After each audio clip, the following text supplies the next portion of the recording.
All right. All righty. Woo. I can already tell. You heard it at the end of yesterday's show. The voice is going. It's crazy weather here that we've got in the Midwest these last couple of days. It's been 65 and it's been 15. And my body doesn't react well to that. There's always a little bit of a transitional period where my voice goes away and I get colds and, well, you're not here for that. You're here for the rant. Hi, folks. Pugs Moran live from the Kelly Moore Memorial Studios in the beautiful south side of Chicago, Burbank Midway Airport, Marquette Park, Scottsdale, whatever you want to call it. We're right here in this area, bringing you normal people talk every day around about noon o'clock since 2021. That's right. We've been doing this. I'm an old man in my front yard screaming at clouds every single day, trying to bring you a form of talk radio that just simply doesn't exist anywhere else. I don't carry water for any special interests. I'm not partisan. I am neither a Democrat or a Republican. I despise what's happening in this country right now. And I particularly loathe our current president. But that's not because I'm a Democrat or a libtard. I think it's because I'm a normal person. And that's who this show is trying to reach. Normal people. Now, how do I define what a normal person is? I've been doing this every day since 2021. I hope you're up to speed on what a normal person is. We got 15% of people in this country on the right. They're nuts. Hold on. Breaking news. Hold on. Oh, no, that was Rob. Never mind. That was Rob. That was my buddy Rob, who I definitely I definitely owe an apology. You know, Rob from the chat room. By the way, come on, come all join the chat room. All right, back to what normal is. 15% on the right. 15% of the people that we know in this country, they are right-wing Republican MAGA people. They wear the hats. They wear the T-shirts. We're going to see some of these people later today. We've got some video breakdowns we're going to do of, you know, these people, an example of these people out in the wild. So that's who they are. 15% of them on the right. They wait in line for Trump concerts and, you know, they change that. They have no principles. They change how they feel about something depending upon how the president feels about something. It's very bizarre. And I believe a sign of a psychosis almost. That's 15% on the right. They're gone. We got the same on the left, though. Stop acting like there ain't 15% of people on the left who are, you know, taking their skateboards to Antifa rallies and, you know, planning on blowing up the Tesla dealership. That 15% is gone, too. What does that leave? 70% of us. 15 on the right gone, 15 on the left gone. 70% of us can still do business and run this country. We are the normal people, and that's who this show is for. So spread the word, like, follow, subscribe every day, around about noon. Do whatever you can. Ed is poking around, so I'm going to let Ed do whatever it is that he... There he goes. Ed likes to do this. You know, I think we just leave it alone, but Ed is the boss. He's the producer. He decides what's, you know, he likes, and I don't care. I don't care. I really don't care. I do appreciate that he takes the time to do this, and I appreciate that the audience or the people in the chat room. By the way, small chat room today. I don't know why the show, we got 7 people listed here right now.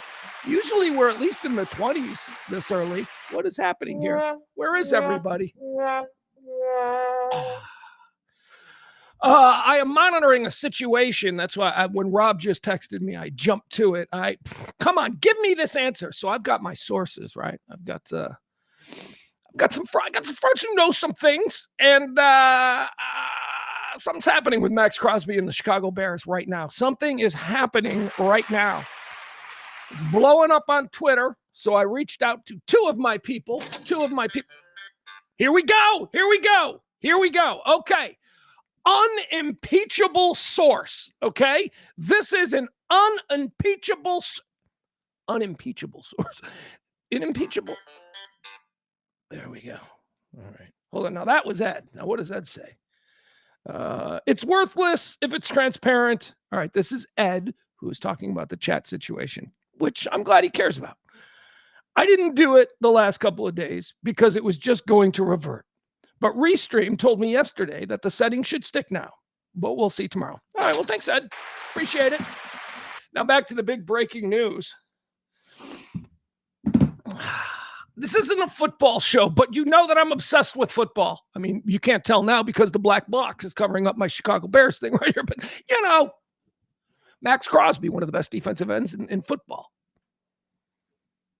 Chicago Bears, we really need another defensive end. We really need to put some pressure on opposing teams' quarterbacks because, yes, we have a quarterback who can put up 30 points a game. We're pretty sure most of them will come in the fourth quarter, but that's fine. Any port in a storm, right? So we got a quarterback who we know can put up 30 points a game. We just need to now have a defense that isn't going to let up 35 a game. That's the goal. So Max Crosby has been number one on our wish list here in Chicago. And look, it's a pipe dream, right? You don't. We're constantly battling the Packers, and last season, the Packers, of course, made the big splash late in training camp to acquire Micah Parsons from the Cowboys. It cost them a lot, right? And then Micah got hurt. And so as a Bears fan, we're like, oh, you mean they don't have draft picks and they're not going to have Micah Parsons available for the playoffs? Okay, this worked out well for the Bears. Okay. So that's the fear, right? Acquiring a like player, Micah Parsons. I mean, what are we talking about here? We're talking about defensive ends, Mike, I don't even know if he's a defensive end. He's a hybrid. Micah has kind of changed the position, but guys like Myles Garrett and Max Crosby, they're more of the traditional game-wrecking defensive ends. So Max Crosby has been rumored to be coming to the Chicago Bears of Las Vegas Raiders. They have the number one pick overall. They're going to take this Mendoza kid out of Indiana.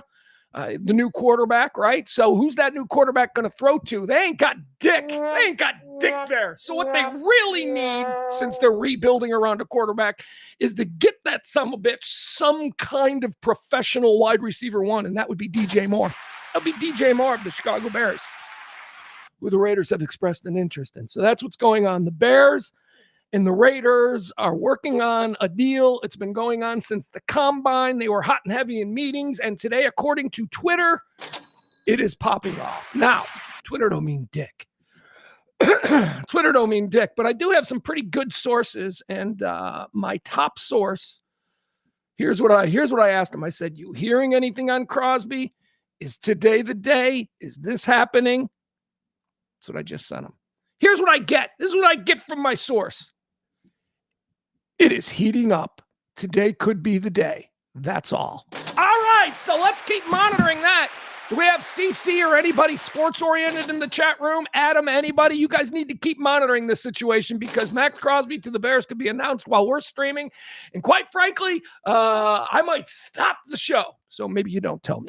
All right. In the meantime, we've got a lot of stuff to cover here today. We've got a war breaking out in the Middle East. It ain't just the war in Iran. It's the war all over the Middle East. There are things popping off all over. So we'll try and get a handle on that. Also today, there's a bunch of other stuff that I want to talk about as well. It's Texas primary day, right? In Texas, a lot of our listeners, a lot of our chatters, a lot of our people. I spent 20 years in Texas. A lot of my friends are in Texas. So we're going to spend a little bit of time talking about the Texas primaries, not only the Democratic race, which I've been championing James Tallarico here on this stream for better part of a year, man. I'm serious. But we're also going to talk about the heated rivalry that's occurring between Attorney General of the state of Texas, Ken Paxton, and John Cornyn, longtime senator there. So this is a very big race. I've got some numbers. We'll find out what Kelsey says. I hope you went to the polls. I hope you folks vote. Because as I told you last time, you remember we were streaming during the presidential election last time, and I announced a couple of months before the election that I ain't even going to fucking bother voting. I ain't voting in this election. What? I am not going to go to my grave having either voted for Donald Trump or Kamala Harris. It's just not happening. I'm going to let you idiots figure it out. So that's kind of what I did last time for the presidential election. This time, however, in Texas, the primary, I think people need to get involved, because we've got a whole bunch of craziness going on down there. So we're going to talk about that, and we're going to check out the predictive markets and some of the latest polls, and then we're going to move on. Supreme Court made an interesting ruling yesterday that I want to talk about because I am a parent.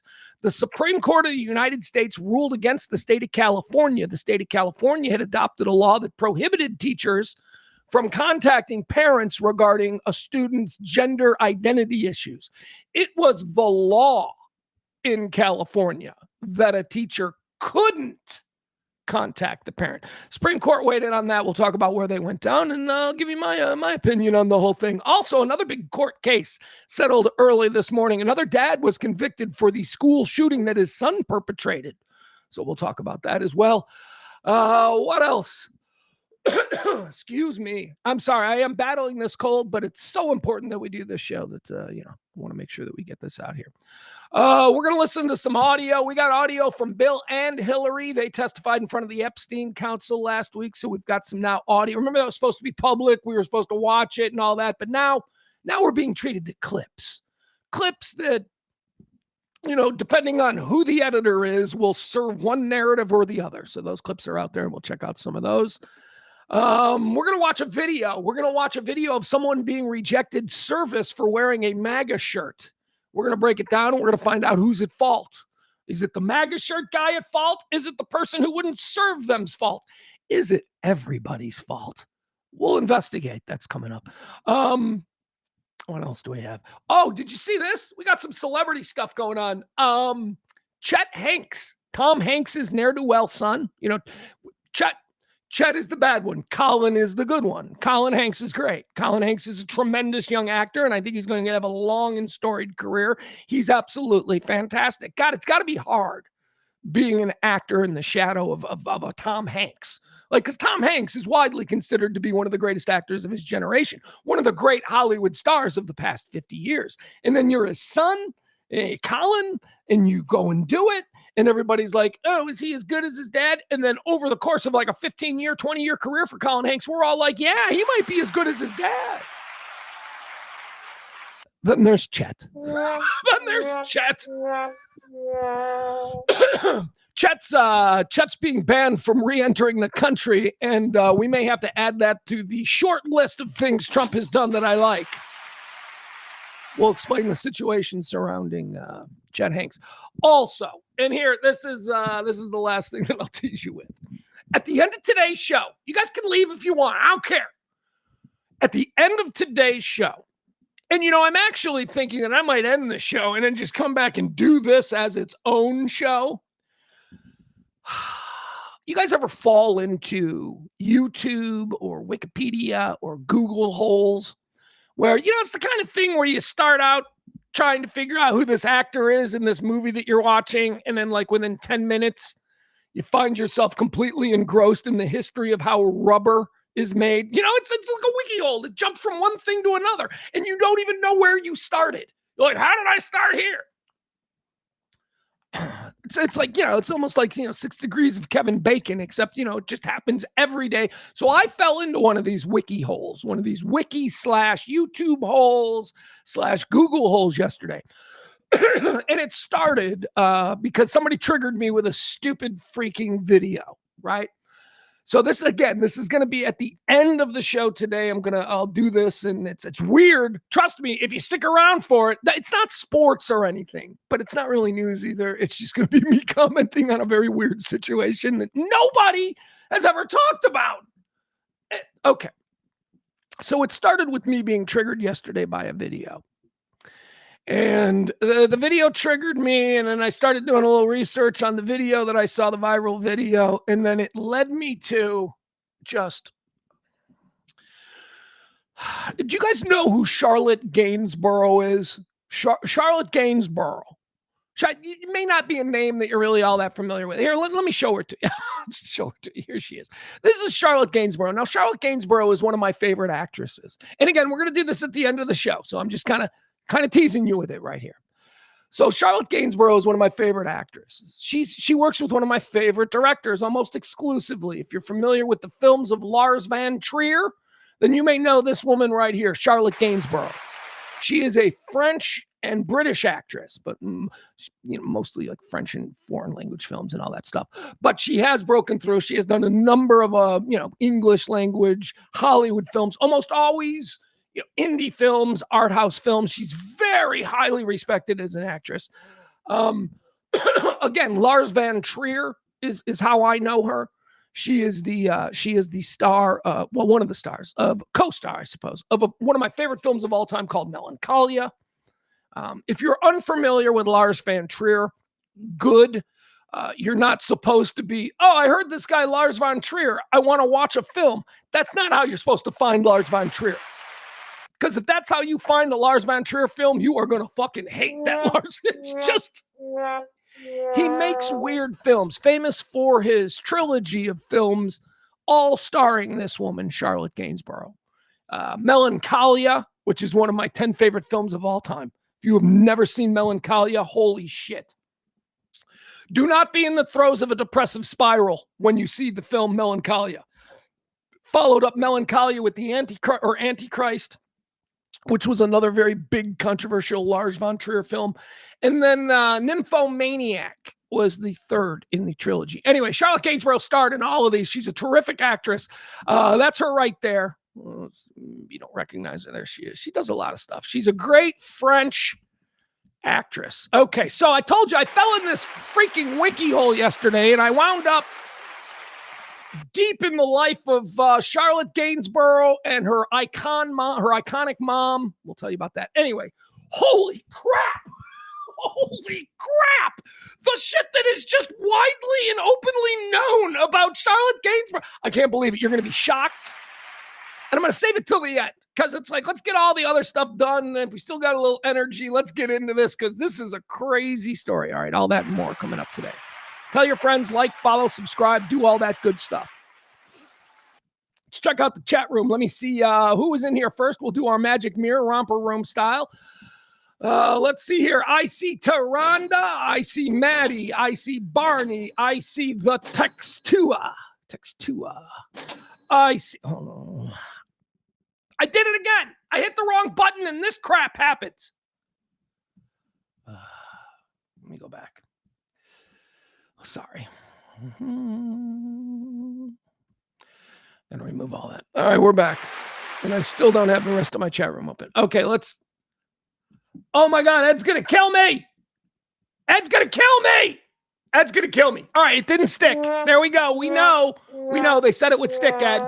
They said it would stick. It didn't stick. Just happened and it didn't stick. So the chat room is back to being a distraction. All right. So I apologize. We're going to move forward, but I need to be able to interact with the chat room. God, Ed's going nuts right now. He's going nuts. Kevin's here. KB is here. April is here. Peter is here. Okay. Very good. It's Utah, Tex Utah. Oh, there we go. Okay. So I got you right now in the chat room. It's Tex Utah. Not Textua. I kind of like Textua. I think Textua is better. So guess what? From now on, you are Textua. Oh, okay. I'm just going to let Ed do his thing again.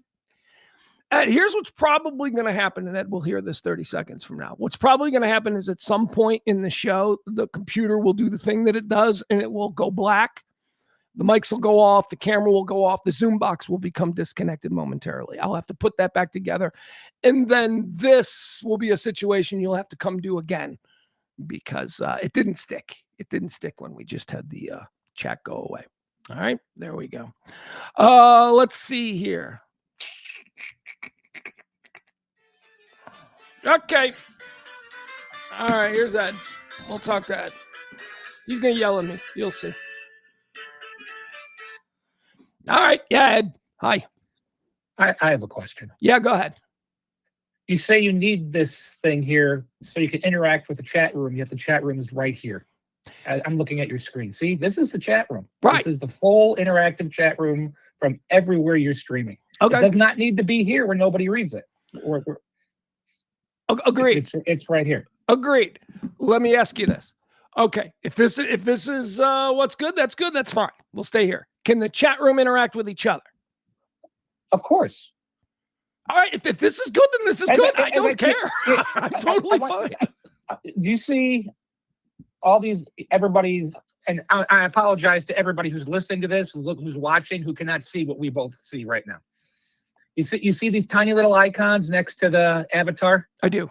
Those little red, those are all YouTube. Okay. That's because that's where pretty much everybody is. There may be one or two occasionally from Facebook. You'll notice it's blue.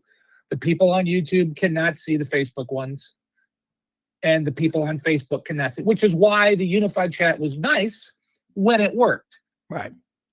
on the screen. But I've always been of the mind that it eats up too much screen real estate. I agree. Especially when you're bouncing around. Yeah, I agree. So I think it's fine to keep the chat overlay off. And like I said, most people are doing this through YouTube anyway, where they can fully see the chat and interact and type to each other and run their own, I say you do that, because as long as you can see it and you can. This is great. The way I'm looking at it. Important thing. Yeah, the way I'm looking at it right now is great. I was looking out for the chatters because in the past I understand. they had complained. They're like, make it so we can see. So, but you're right. If I would prefer that the bulk of the viewers come from YouTube anyway.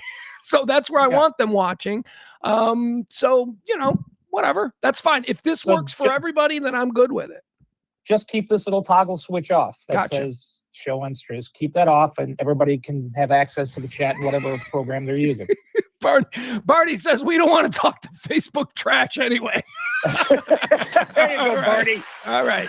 Bye-bye. That's the attitude I'm looking for. All right. Thank you, Ed. Appreciate it. Everything that Ed does for this show, you all ought to be thanking Ed. So appreciate it. And I hope we can get through this. I'm fine with it. I'm fine with it as long as you guys are fine with it. And if there's anything particularly interesting from Facebook or YouTube, I will continue to share them. Okay. So I'll try and be as ecumenical with my sharing of comments as possible. All right, let's get started. It is day, what are we in? We're at war now, right? We're a nation at war. I mean, not technically because, Congress didn't weigh in, but we don't let constructs and pieces of paper and rules stop us. We're at war. We're at full-blown war with Iran. Now, let me give you my thoughts 5 days into the war with Iran and Hezbollah. I suppose we're at war with all of their little proxy terror groups as well. First, the important things. As of day 5, we've got six dead Americans. And is it terrible for me to say that number as of today is probably quaint? Six sets of parents. 6 sets of brothers and sisters, maybe even children. But it's war, right? As who was it? I think it was Tommy Tuberville, the old ball coach, who said, well, it's a shame about them 6, but it's war and this is going to happen. It is. I mean, I was signed up for the death from above robot drone war kind of bit. I wasn't really preparing myself for mass casualties, but I think that's what we're looking at. I think we are looking at now a situation where everybody, even at the top, the president of the United States will lie to you for anything. He lies about everything. So why is he setting the bar at there's going to be a lot of casualties, that the numbers will go higher? I mean, he knows, because he knows what they're going to do, and he knows that it's going to mean dead American soldiers. I'd prefer they be dead Israeli soldiers. I'd prefer they be a coalition of dead Arab nation soldiers. But we've got bases there, and this has been a part of our whole thing. Remember, we don't put money into education or healthcare in this country. Instead, we put all of our money into bombs and bases and all that stuff. So this is the world that we've created, and this is where we are. 6 is the number today. I fear that's going to go higher. The president is preparing us to expect that number to go higher. But that's where we are. Okay. See, and even that made me gag a little bit. And there we are. Okay. Like, just so dismissive. I worked for years with veterans charities, right? I got to be friends with these people. I actually started to care about these people. And so now when I look at this number, the 6, and I'm like, oh, the president's telling me it's going to go higher. He doesn't seem to give a fuck. I mean, he just seems to be like, well, it is what it is. Which is true. It is what it is. This is where we are. I just wish there was a more artful way for our statesman, the leader of the free world, to have said it.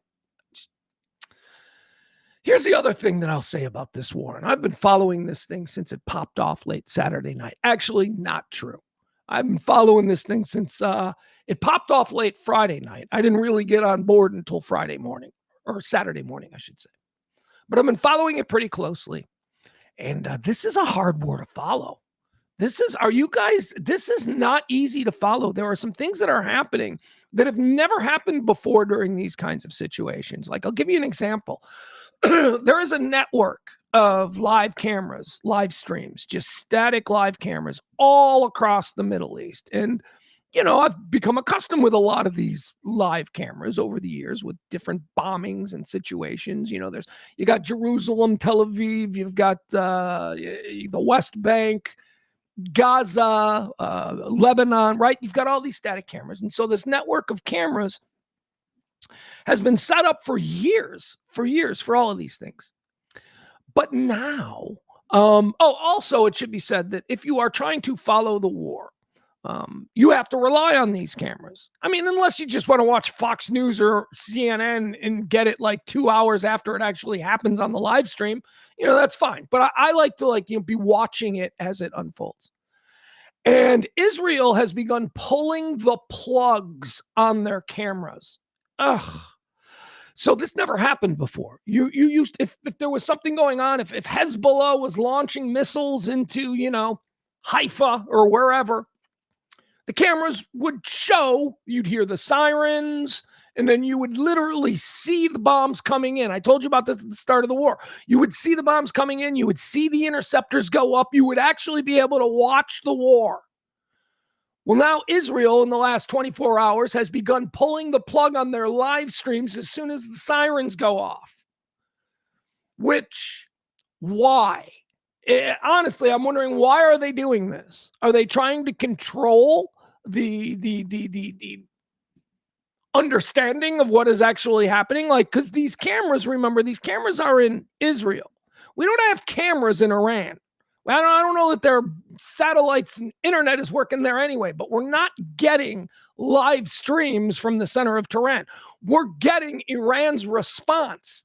So, and now we're not even getting that, which makes it, and again, I'm not complaining. There might be much, look, maybe it's because they don't want the Iranians watching the live streaming, seeing where their drones are hitting or missing or whatever. I don't know. But as somebody who views this as a citizen of the world, who thinks he should be kept in the loop on what could possibly be the beginnings of World War III, it's a little bit, I was pissed. It's hard to follow. Another reason it's hard to follow is for the exact same reason that it's hard to really get angry about Donald Trump anymore. Because the Trump administration does so many things, little things, tiny things, every little thing. I was talking with Maddie yesterday. We can't take the bait on every little thing, because if we take the bait on every little thing that Trump does, we sound like fucking lunatics, even though we should be reacting to all of these things, but we can't now. If we react to everything, it's the boy who cried wolf. It doesn't matter that there are actual things to react to. We have to pick and choose. And that's kind of the problem that's happening with this war. There is so much going on. What should I be focused on right now? The drone attack in Doha? Wait a second. Riyadh just got hit with some things. We got to jump back over to Saudi Arabia. It's hard. It's chaos. It's hard to tell what's happening. Let's see. What is the latest? Okay, so U.S. Central Command has now said that we have 6 service members that had been killed in the 5-day-old campaign. The 6 died in a drone strike on a base in Kuwait, according to the Wall Street Journal. So this was the Sunday attack. This was the Sunday drone attack on the base in Kuwait. Here's a couple of videos. I think we saw one of these yesterday, but here's more. Yesterday we had 3 planes that were shot down. Friendly fire incident. Kuwaiti air defenses accidentally shot down 3 American F-15s. Everybody was okay, so we don't have to worry about that. That's pretty good. Everybody parachuted out safely. We watched video of one of them. Here's another one. This is here, watch this. Let me pull this up. It says it's dramatic video, so you know it must be. No. Nearly home. Just need more Wait, space. where's the It's like video? I'm suffocating. Oh, no. Is this the episode with the breakup? How do we find the one? Okay, let's simmer down now. Y'all need Realtor.com, the app the pros trust most. With over 5... We always have room for Reba McEntire. She's the Kirkwood version of Dolly Parton. We love Reba McEntire. We don't have a problem with that. All right, here. We're going to watch this. Come on. With realtor.com. With realtor.com. All right, here we go. All right, so yesterday we saw the woman pilot who had ejected, and she was immediately tracked as an American soldier, and she was greeted with thank yous and all this. Here's another one. This guy was surrounded by a bunch of Kuwaiti dudes who didn't know who he was, weren't sure he was an American, which I don't like. Why wouldn't you? The first thing you do is show your American patch. And then imagine you don't even know, you're not entirely sure where you were shot down. You know, if you're a kid, if you're a fighter pilot from Kansas, you're looking at these bearded dudes with kinky hair. You don't know if these are Iraqi guys. You don't know what the hell you're dealing with. And now suddenly they're all descending on you. Let's watch this.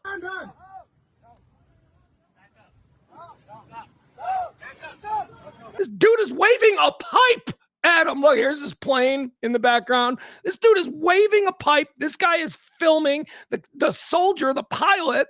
He's like, hey, come on, man. Calm down.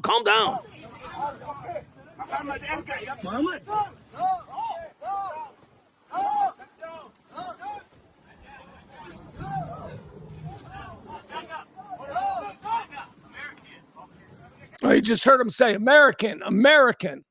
The men thinking the airman is Iranian look as if he's about to strike before the pilot gets on his knees, raises his arms, telling them he's American. All right, this is the guy who like waves the stick at him.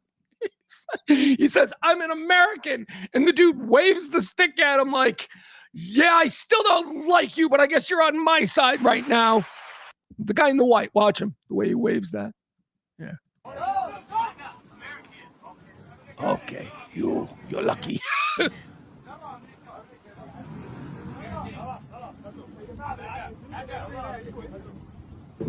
All right. There you go. Scary situation averted. At least we know that the citizens of Kuwait understand that the Americans are on their side right now.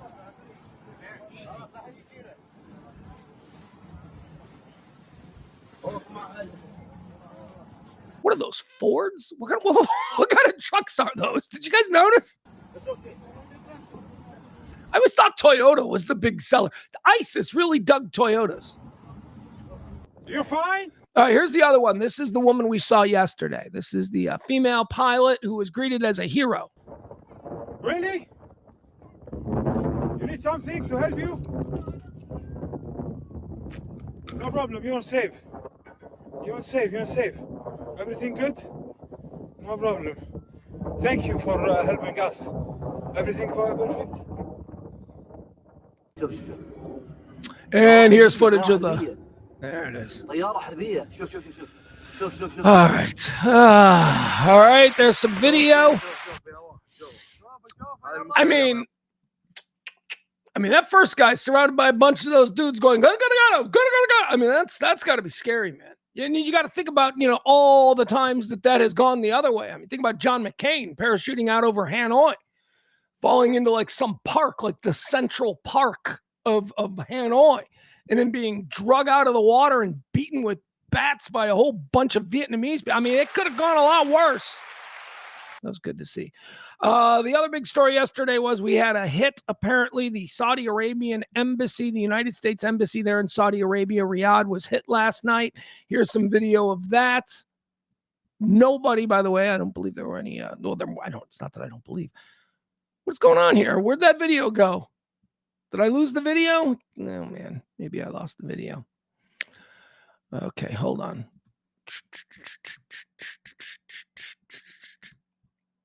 All right. Anyway, here's the news story. Let's see. What do we got here? Live updates. U.S. shuts embassies. We've now shut our embassies all over the Middle East. Probably something I would think we would have done on Friday. But, okay, we're doing it now. U.S. embassies are under fire. The U.S. has shut down embassies in Saudi Arabia, Kuwait, and Beirut.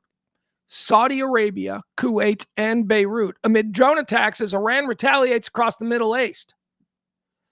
The U.S. also urged all Americans in the region to depart now and ordered non-emergency personnel in 6 Gulf states to leave immediately. Let's see. Also, the Israeli military said that its forces were now operating on the ground in Lebanon. Ooh, we got a boots war in Beirut. It says Guys, I'm sorry. I'm really struggling with my voice here. Israeli military forces are now operating on the ground in neighboring Lebanon, where they would advance and siege additional territory, escalating its campaign against the Iran-backed Hezbollah militant group. Israel also launched new airstrikes on Beirut and Tehran. Yeah, it was a huge. See, again, this is now Beirut. The Beirut live cameras are still showing. They're still showing everything. Why? Because the Beirutians, is that what they're called? Beirutians? Lebanese. There you go. Let's go with the Lebanese. Let's not make it city specific. The Lebanese want the world to see what the Israeli military is doing. So the Lebanese government would be like, yeah, let's keep those live streams going. But for some reason, Israel is now pulling the plug.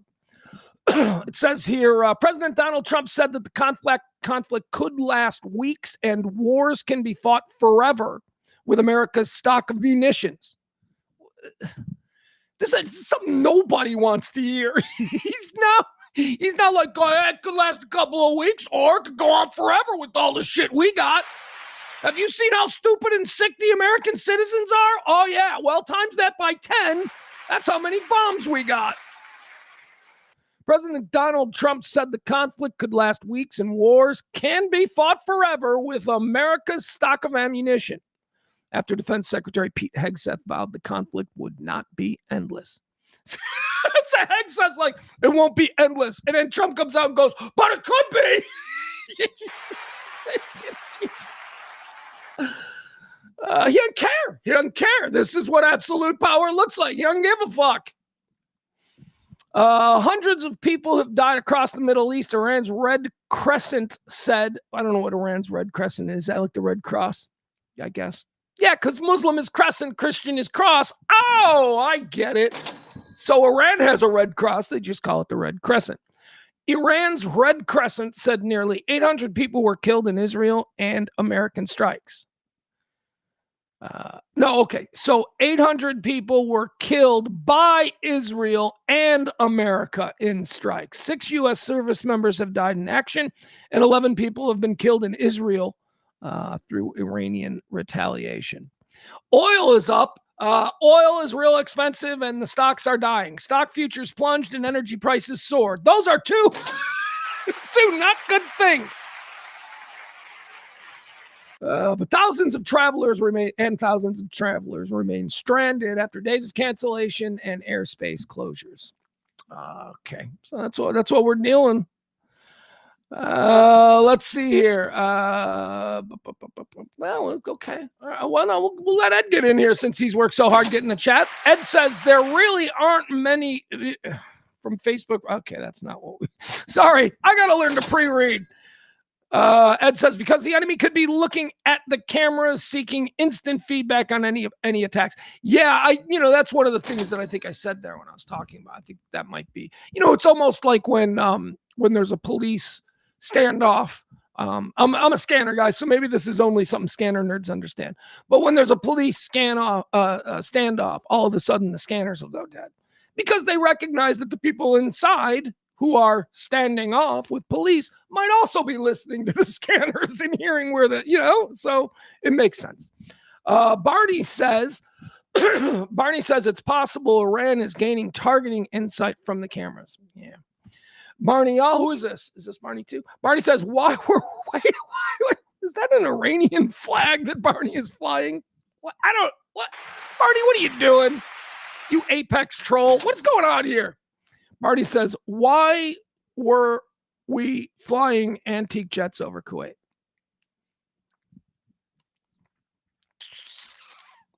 Because all the new ones are collecting dust in a desert outside Nevada? I don't know, man. I mean, we got too much shit. Apparently, it's like, in the opening rounds of the war, let's fight them with stuff that we had built and ready for a war in 1998. Maybe that's it. Maybe they're just using up all the old equipment first before they get into the new stuff. I have no idea. He's talking about the F-15. Barney again says the F-15 looks like the F-14. You're a plane nerd. You and Ed should get together in a private chat and just talk about plane nerd stuff. I have to imagine, knowing Maddie the way I do, that she's talking about Trump. think? I think so. All right, let's see. What else do we have to do today? First thing I got to do is we're in Pledge Week, and we got no tips yesterday because I didn't promote Pledge Week yesterday at all. So we're a day behind. So now we got to at least have that scrolling, lest I appear remiss in my duties.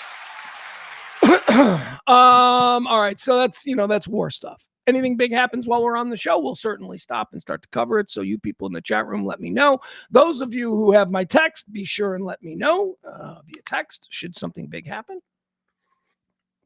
And we'll jump right into it. But I ain't going to be Steve Lookner. Freaking Lookner, man. The dude is a robot. You guys familiar with Steve Lookner?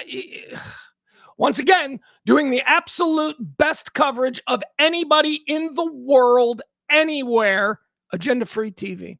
Agenda-free TV is a one-man shop. It is what I aspire to be and what I want to do. There should be a Pepsi to Steve Lookner's Coke, and I could be it. But, I can't figure out how he does what he does, other than he has a sleeping bag right next to his studio. Steve Lookner does breaking news. He doesn't do journalism. He doesn't do, in-depth reports on stories that happened a couple of days ago. No, he covers shit as it's happening with all the craziness from Twitter and all the craziness from Facebook and all the breaking stuff. And there isn't a better journalist out there than him. The way he sifts through breaking information, the way he will marginalize shit that he doesn't trust in the moment that he thinks might just be bullshit. He's so good at it. And this son of a bitch, heaven forbid I promote anybody else, but he deserves it. This son of a bitch since Friday has been streaming. He's probably streaming live right now, although I would hope now he's sleeping. This guy, let me tell you about, he was on all day yesterday during our show. I went home, I drove home. Evening, I'm watching him. I watched him all night. Round about 9 o'clock, he put up a banner that said, "Steve is eating, be right back." And it was still just the static camera of Beirut, Lebanon, right? So we're watching that. Chat room still has thousands of people, right? His tips, he's making like 10 grand every couple of hours. He deserves it all. So I go home and I'm watching him and he's doing the streams and he's going live. He's just amazing. 6 o'clock, 9 o'clock, he eats dinner. I start watching regular TV because I can't just live on this war alone. 2 hours later, 11 o'clock, I go back. He's still streaming. I've been falling asleep the last couple of nights with his stream on while I sleep because if something really cool happens, I want to hear the explosion and wake up. I wake up this morning, he's still streaming. I don't know when he's sleeping. He is just, seriously, if you guys are war nerds, if you're really into this, agenda-free TV. And it is agenda-free TV. It isn't right-wing. It isn't left-wing. He is a reporter, a journalist reacting in real time to shit that's happening. And he lays it out for you in one of the most professional ways I've ever seen. Highest respect for that guy. Anyway. Not now, not for these 2 hours that we do this show, but any other time, if you're following this war, if you're not following agenda-free TV, and it's not just for the war, man, it's for school shootings, it's for mall shootings, it's for plane crashes, it's for gas line explosions, any big breaking news story that is non-political. He doesn't do politics. Unless it's like the impeachment of the president, but he doesn't do politics. He does news stories, and it's amazing. It's amazing. So enjoy that. Agenda-free TV, highest recommendation for Steve Lookner. I know a lot of you already know who he is because I've been talking about him for so long. Some of you have also become fans. All right, let's see. Let's get into some of the other stories. Yeah, well, April knows. April's like, I've had Lookner on in the background on mute. Yeah, you got to have him on all the time because the minute something happens, he has it first. I cannot tell you how many times I'll be watching Steve Lookner for an hour before CNN will go, breaking news, reports of a shooting. This dude has it the minute the first police call comes in. He's live streaming. He's incredible. I don't know how he does it. And he makes a lot of money doing it, man. He's got no overhead. I know he makes a lot of money because I count the tips. I'm like, oh, Jesus, another $100?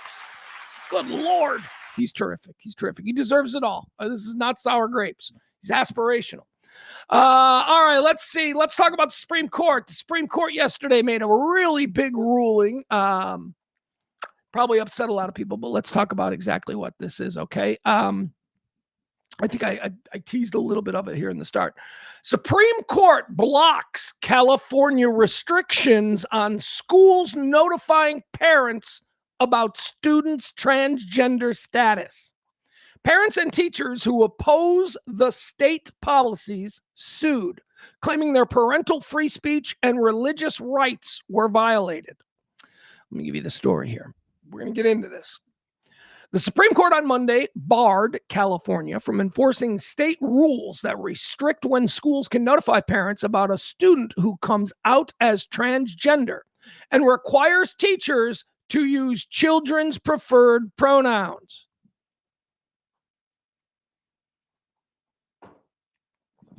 The court, on a 6-3 vote on ideological lines, allowed a federal judge's ruling in favor of parents who oppose the policy on religious grounds to go into effect. The San Francisco-based 9th U.S. Circuit had put the judge's decision on hold pending further litigation. Court's ruling focused on parents' claims that their rights under the Free Exercise Clause of the Constitution's First Amendment were violated. The court also said that they have valid parental rights claims under the Constitution's 14th Amendment. Well, I don't know. What is the 14th Amendment? Jesus. I'm lucky I got the top 5, the top 10. I'm lucky I got the Bill of Rights. We conclude, here's the judge's decisions. We conclude that the parents who seek religious exemptions are likely to succeed on the merits of their free exercise cause claim, the court said in an unsigned petition. The parents who assert a free exercise claim have sincere religious beliefs about sex and gender, and they feel a religious obligation to raise their children in accordance with those beliefs. As for the parental rights claim, the court said that longstanding precedent says parents have primary responsibility over how to raise their children. The rights protected by these precedents include the right not to be shut out of participating in decisions regarding their children's mental health, the court said. Liberal justices Sonia Sotomayor, Elena Kagan, and Katanya Brown Jackson, I always forget she's got 3 names, dissented. Of course they did. I'm not saying that they're terrible Supreme Court justices on everything, but on this one, of course, they dissented because they're terrible on this particular issue. Kagan took issue with the court. Let's show her argument. Kagan took issue with the court embracing the parental rights claim, saying it was at odds with the court's 2022 ruling that overturned the right to abortion. Oh, Kagan trying to find the loophole here. See, if this is about parents and their children and whether or not the government should be involved somehow in parents and their children, and you start arguing loopholes from 1973 court cases, you've lost. You've lost the normal person discussion, okay?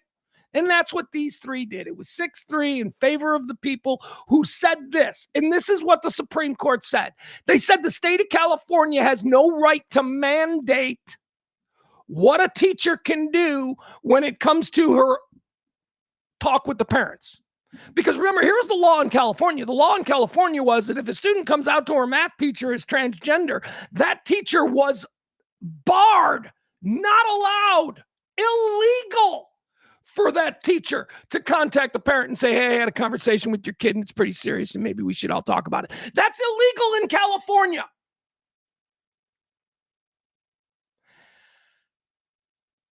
Here's the problem.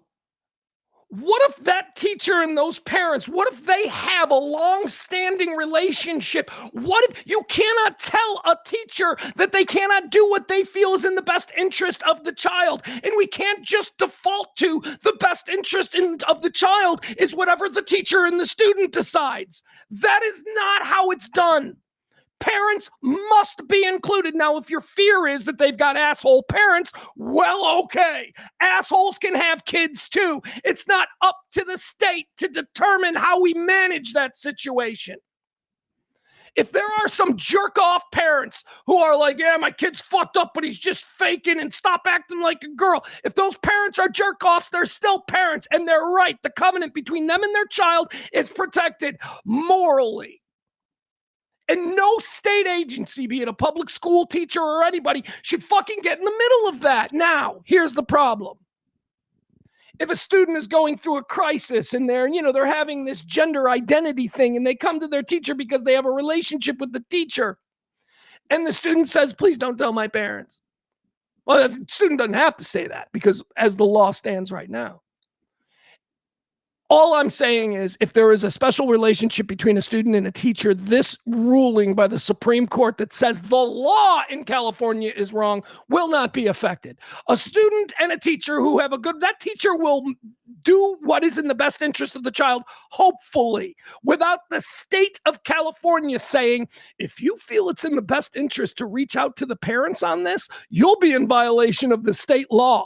This is the government getting involved at schools at the local level. And more distressingly, the relationship between local teachers, local parents, and their students. Get the fuck out of this argument, California. Get out of the argument. Stop trying to protect the twisted, I shouldn't say twisted, but confused or gender fluid student. Stop pretending like those students have horrible parents that you need to protect them from. You need to protect. The state of California believes that they need to protect these students from terrible parents. And I'm telling you, the Supreme Court went, fuck you. That's not your place to determine if the parents are terrible or not. Parents get arrested for abuse and all that. Well, then you've got documentation and they've probably been arrested and there's court cases and we know they're terrible parents. But simply being someone who doesn't believe in their child's transition or their child's gender dysmorphia or whatever the hell it is they're going through, being somebody who doesn't believe that doesn't make you in this country a criminal. Why? As the Supreme Court said, because most of these people are saying they feel this way based on religious views. And that as a parent, they have a right to raise their child in any way, shape, or form. And if in the course of raising their child and in accordance with their faith, that child is raised to believe that gay is bad and, trans doesn't exist, well, so be it. We can't control that. Again, bad parents exist. It is not the place of the state or the federal government to get involved with bad parents. I'm sorry, it's just not. Because again, somebody who I consider a bad parent, somebody right next to me, a rational thinking individual might go, well, now hold on. It's not a bad parent. They're just overprotective. Right? Who is the state to decide whether or not a parent can be trusted with this very important information concerning their child? Supreme Court got it right. Supreme Court got it right. It was a conservative decision, but they got it fucking right. All right, Maddie has a comment on this. Of course she does. Maddie says, I don't know if I'm upset about this ruling in California. I think I have more thoughts about the new law in Kansas that has immediately and effectively taken away government-issued IDs for trans people. Yeah, you should have a problem for that because now a specific group of people are being singled out and apparently penalized for a choice that they should, as American citizens, have the freedom to live their life as. You're right. That is more problematic. The California thing is about getting in between parents, teachers, and students. And that's why I believe the Supreme Court got that one right. Just stay out of it. Stay out of it. Let teachers be teachers. Not every teacher is horrible. Not every teacher, I mean, there really are some. What was that? What was that Richard Dreyfuss movie that I always loved? The Amazing Mr. Hoopus, Mr. Hoopus Poopus. What is that called? Whatever. He's a teacher. It's really good.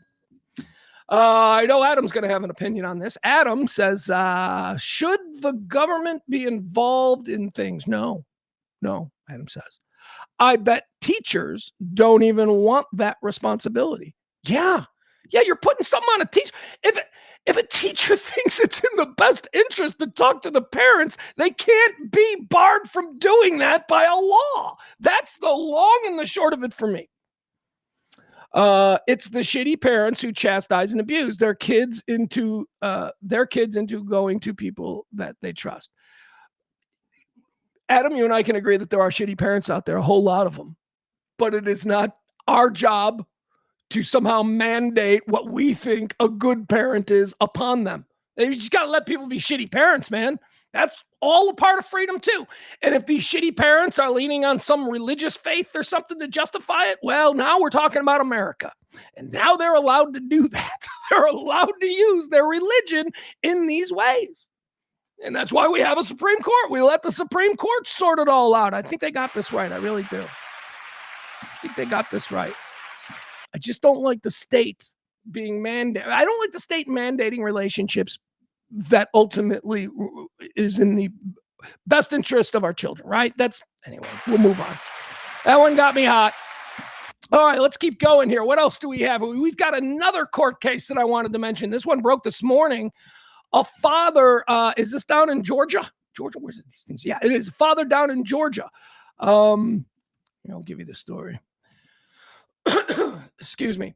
Georgia father Colin Gray has been found guilty in his son's alleged deadly school shooting. I gotta say alleged because son ain't been tried yet, which is weird, which is another indication that our laws are just constructs.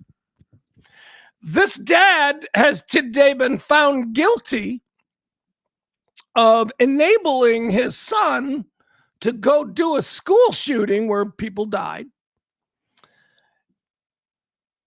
But the son hasn't been tried yet, so we don't know that he did the school shooting, but the father's already been convicted. Wow, wouldn't that suck for the dad if the dad gets convicted and the son gets off? Son won't get off. Son's a little psycho. And there are some details here. Again, this comes out of Georgia. His name is Colin Gray. His son, Colt Gray, is accused of killing 4 people at Appalachia High School back in 2024. It says here, a Georgia jury on Tuesday took the rare action of holding a father criminally responsible for the actions of his son who, while armed with an AR-15 style rifle, kept inside their home, allegedly, because he ain't been tried yet, gunned down 2 schoolmates and 2 teachers. The panel in Barrow County found Colin Gray, 55, guilty of all charges, which included second-degree murder, cruelty to children, in connection with the September 4th, 2024 mass shooting, allegedly carried out by his son, Colt Gray, at Appalachia High School in Winder, Georgia. The prosecution of a parent for their child committing a school shooting does have at least one precedent. The Crumbleys. Remember the Crumbleys in Michigan, Oxford, Michigan? Yeah. Remember they went on the run and there was like a manhunt for them? James Crumbly and wife Jennifer Crumbly were both found guilty of involuntary manslaughter in connection with the 2021 deadly shooting spree at Oxford High School in suburban Detroit by their son Ethan Crumbly.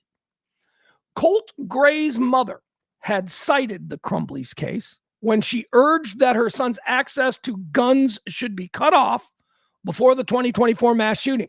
This according to Barrow County District Attorney Brad Smith. We hope that this conviction moves the needle a little further, District Attorney Smith said.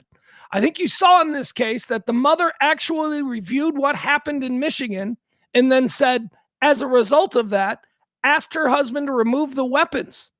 It could have ended this tragedy. So Michigan was able to move the needle to the point that almost stopped another tragedy, he said. All right, so you get what's happening here? All right, so the Ethan Crumbly situation, the shooting at Oxford, Michigan, that led to the prosecution of Ethan Crumbly's parents. It was precedent. It was the first time that this had ever been done where parents had been held responsible for the actions of their child during a school shooting, right? So this happened. It had already been adjudicated. The Crumbleys were sent to prison. And this kid over here in Winder, Georgia, was acting a little squirrely. And so the mom went to the dad and said, you need to start locking up your guns because our kid is a little squirrely. And I don't know if you saw what happened in Michigan, but if our squirrely kid goes squirrely on other kids, guess who's going to be prosecuted? You and me. So the mom is apparently on record and then testified against the husband in this case that, yeah, she said we need to be better with our guns. But apparently the dad was like, oh, hell, he's just a boy. I'm from Winder, Georgia. He's just a boy. He needs to get rid of some of that testosterone. Here, boy, go on back and play with the AR-15. Shoot up that 200-year-old oak tree. Fuck this dad. This dad's a fucking idiot. I think all parents, I don't give a shit. Every time we get another one of these school shootings, first thing, arrest the parents, then we'll find out. They're a minor and the parents are responsible for them. You cannot tell me that this shit just happens overnight. You cannot tell me. I mean, look, maybe, I don't know. Look, I don't see my kid every day. I talk to him every day. I don't see him. I mean, most of the time we're like, on the phone, but FaceTime and stuff. I haven't seen my kid now in 6 weeks, right? So 6 weeks since I've been able to hug my kid, right? But I still feel like I know my kid. Like I still feel, and I talk enough with his mom about what's going on in his life and in school and all that stuff. I feel like I know my kid. And again, if I feel like I know my kid from this distance, being a divorced dad and all that kind of stuff, if I feel like I know my kid, I can only imagine how intimately aware of what your kid is going on that a dad who wakes up and has breakfast with him every morning must have. So mom, obviously, in this scenario, saw that her son was in crisis. Let's put it that way. Told the dad, and the dad was like, you just make me more pancakes, woman, or whatever he did. So the mom is not being prosecuted. The mom is like a witness for the prosecution. I think you saw in this case that the mother actually reviewed what happened in Michigan and then said, as a result of that, she asked her husband to remove the weapons. Could have ended this tragedy, so Michigan was able to move the needle. Yeah, man, I'm telling you. We need to start putting more of these people in jail. Yes, the Crumbly situation in Oxford, Michigan was the precedent-setting case. This one here this morning in Georgia is number 2. Who's the next school shooter that we're going to run? Even, because a lot of times these school shooters, they end up, they don't make it out, if you know what I mean. So we got nothing. So yeah, let's start putting the parents on trial. I am all for this. You've got to know what's going on with your kid. Now, you can't possibly know. Yeah, you can. There can be signs. Mom knew. Mom talked to, how hard do you think it must have been for mom to talk to dad about this? This is their child. Just to introduce the very idea that you think your son could be capable of being a school shooter is like, how do you get that point where you're openly discussing this and there isn't already a therapist involved? It seems like you skipped a few steps. Let's see here. The jury deliberated for less than 2 hours. Good, speedy. That means that, the default setting in most of our minds is that these parents do hold some responsibility for these situations. The jury deliberated for less than 2 hours. He didn't appear to show outward emotion as the jury delivered his conviction. After the jury was polled to confirm all the guilty verdicts, Colin Gray, wearing a blue sport coat and khaki pants, was handcuffed and taken away by security. Here we've got video of it. This is him being told the news. Let's see here. Yeah, this is the verdict being read earlier today. Colin Gray, again, his son Colt Gray, shot up a bunch of kids at school.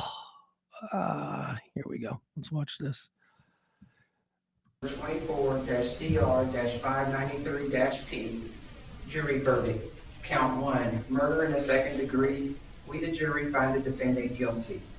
Count 2, cruelty to children in the second degree. We, the jury, find the defendant guilty. Count 3, murder in the second degree. We, the jury, find the defendant guilty. Count 4, cruelty to children in the second degree. We, the jury, find the defendant guilty. Count 5, involuntary manslaughter, unfaithful act. We, the jury, find the defendant guilty. Count 6, reckless conduct. We, the jury, find the defendant guilty. Count 7, involuntary manslaughter, unlawful act. We, the jury, find the defendant guilty. Count 8, reckless conduct.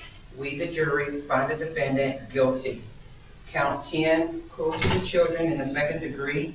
We, the jury, find the defendant guilty. Count 11, cruelty to children in the second degree. We, the jury, find the defendant guilty. Count 12, cruelty to children in the second degree. We, the jury, find the defendant guilty. Count 13, cruelty to children in the second degree. We, the jury, find the defendant guilty. Count 14, cruelty to children. Holy shit! We, the jury, find the defendant guilty. Count 15, cruelty to children in the second degree, we the jury find the defendant guilty. Count 16, cruelty to children in the second degree, we the jury find the defendant guilty. Count 17, cruelty to children in the second degree. Okay, I mean, it just goes on. It just apparently goes on. We don't need to watch the whole damn thing there.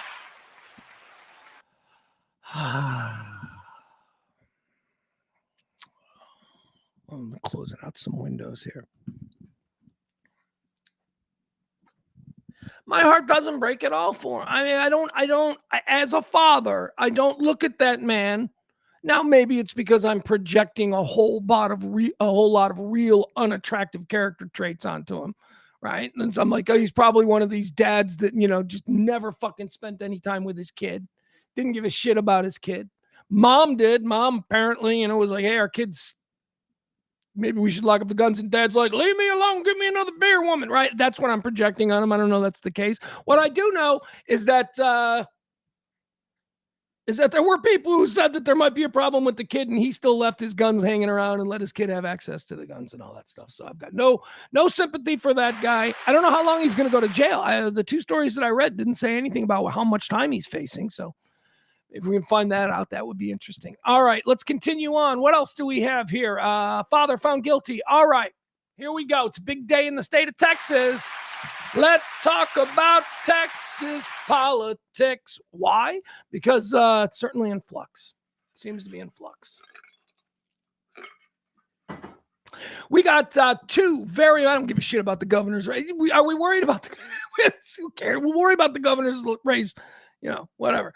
We're going to talk about the Texas Senate, right? So we've got two primaries going on. We've got a Republican primary and we've got a Democrat primary. We've been telling you that in the state of Texas, the request for the Democrat ballot has been far outnumbering requests for the Republican ballot for the first time since 2002. Now, I don't know what happened in 2002 that had more Democrats asking for ballots in Texas, but we know how that ultimately shook out. It meant nothing for the Democrats. It meant nothing in 2002 because the Republicans have been running a juggernaut on the state of Texas ever since. But it is interesting this time because there is a legitimate challenge on the Republican side to the long-held seat by John Cornyn, big, fancy, establishment, conservative Texas senator.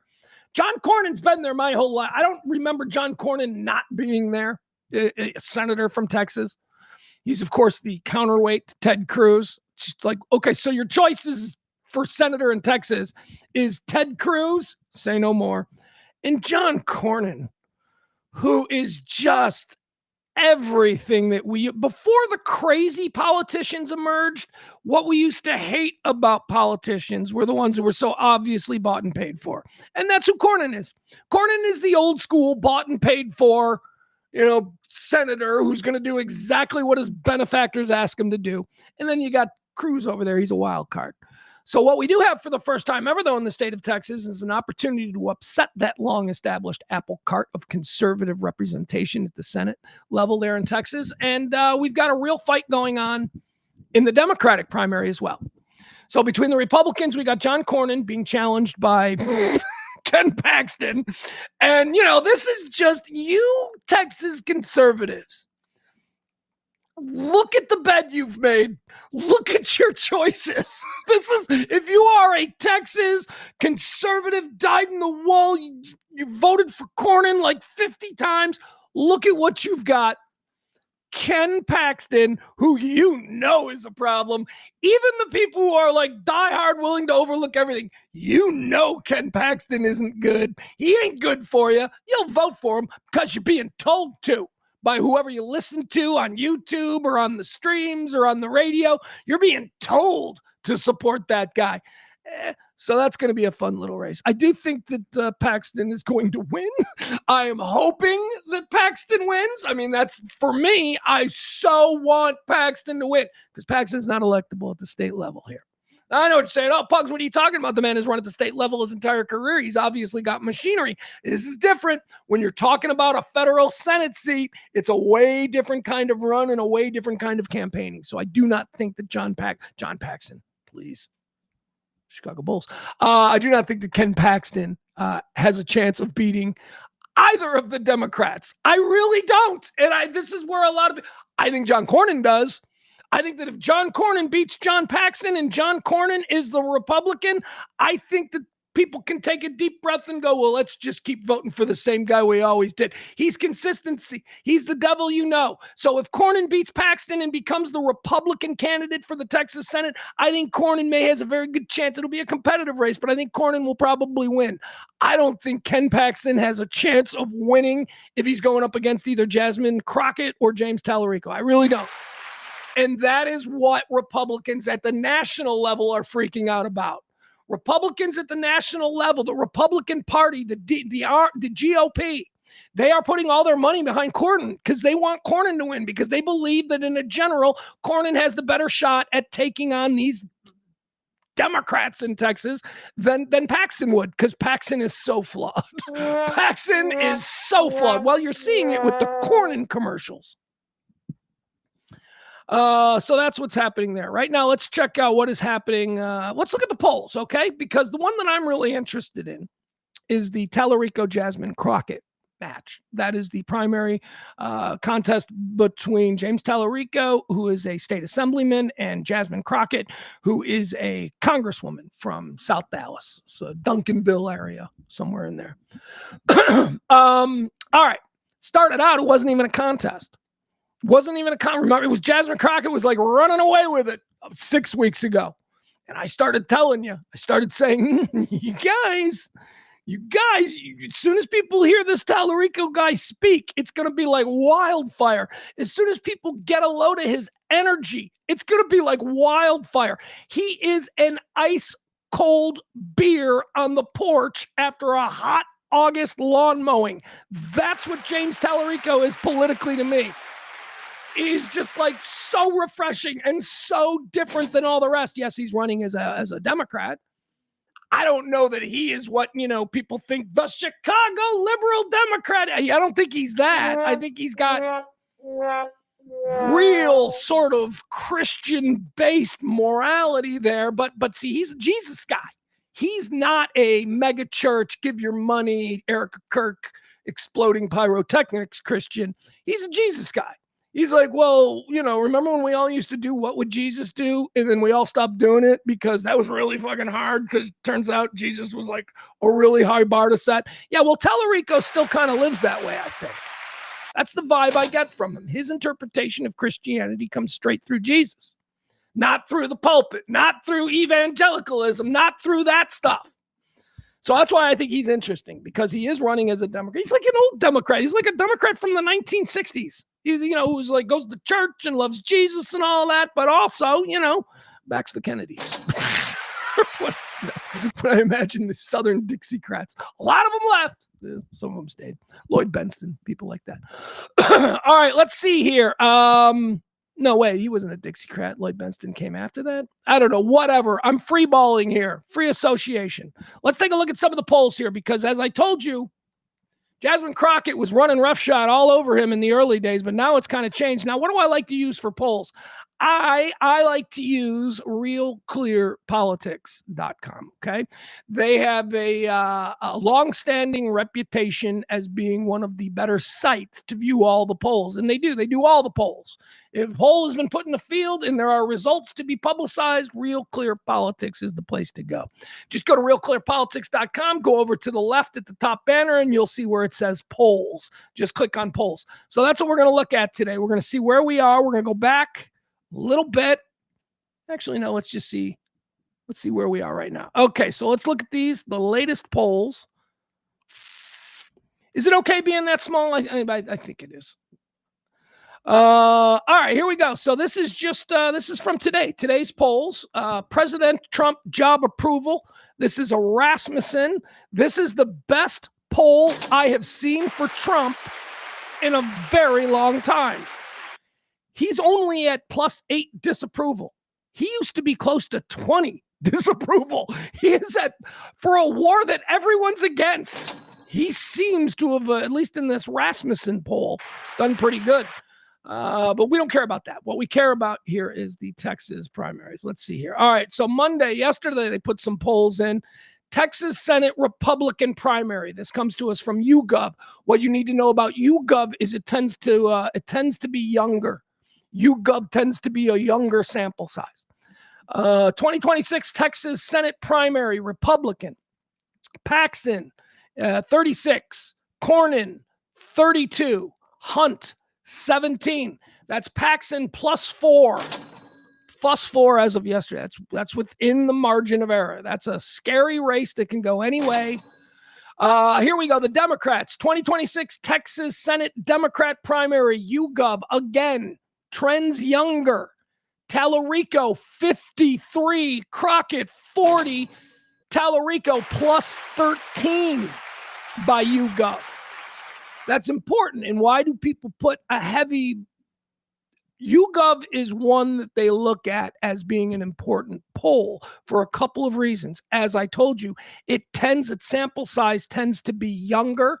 It doesn't tend to have many people over 45 with YouGov. And also, hold on, let me make sure I pull this up right. Boop, boop, boop. Sorry. Because of that, because it's younger, it is believed that it's a more active base. So the YouGov polling person is typically expected to be somebody who is absolutely going to show up and vote, right? Which is different than a lot of the other polls. A lot of the other polls, they may not even vote. They're just old people. It's who do you want? So that's why they put, importance on YouGov. All right, let's look at more of these here. So this was just yesterday. We need more because, it's not every poll.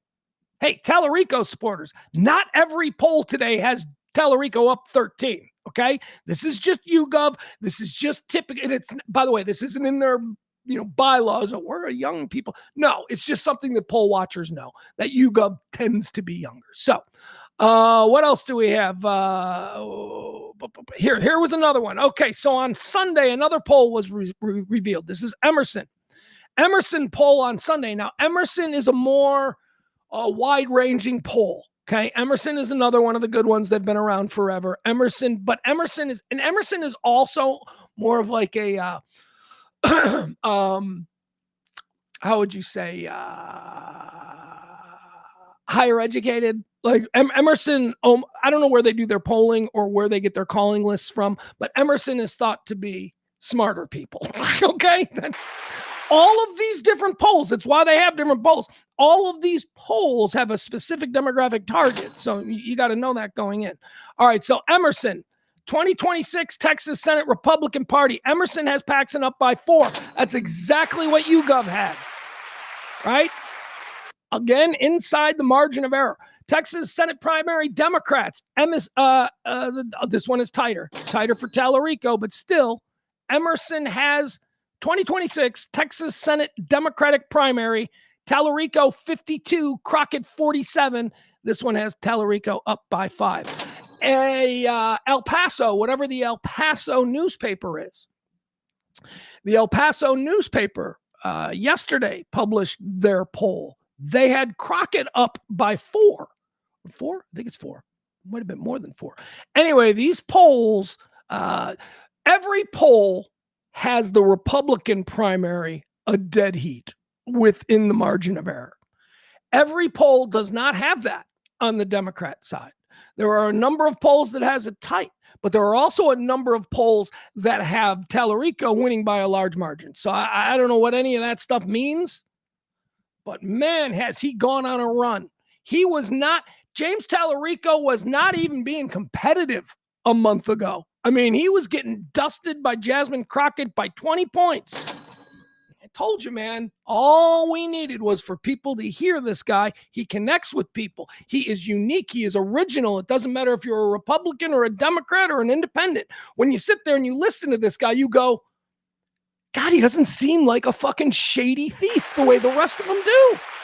And that's magic. We haven't seen that in a while. He's not slick. He's not polished. He's boy next door.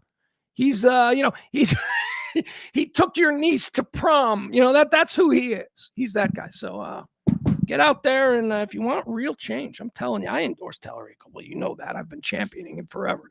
Might go away, though. He could lose. Jasmine Crockett's real. She's a real one. And I also need to say this. I like Jasmine Crockett. I've always said I like her. I like that spirit. I like that spunk. She's not my congresswoman. She doesn't represent me, but I'm certain that she is fighting for the things that the people of her district want. So I respect that. Kind of like her. I think she's funny. I think she's great. Here's the other thing that you want to know how I know you're a racist? If you think Jasmine Crockett is stupid, she is not stupid. She is fucking lightning quick. Have you ever seen her grilling people in Congress? She has a fucking wit and a fucking reflex to go for the jugular like very few people.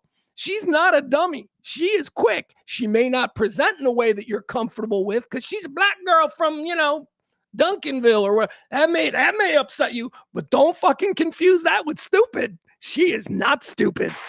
She's good.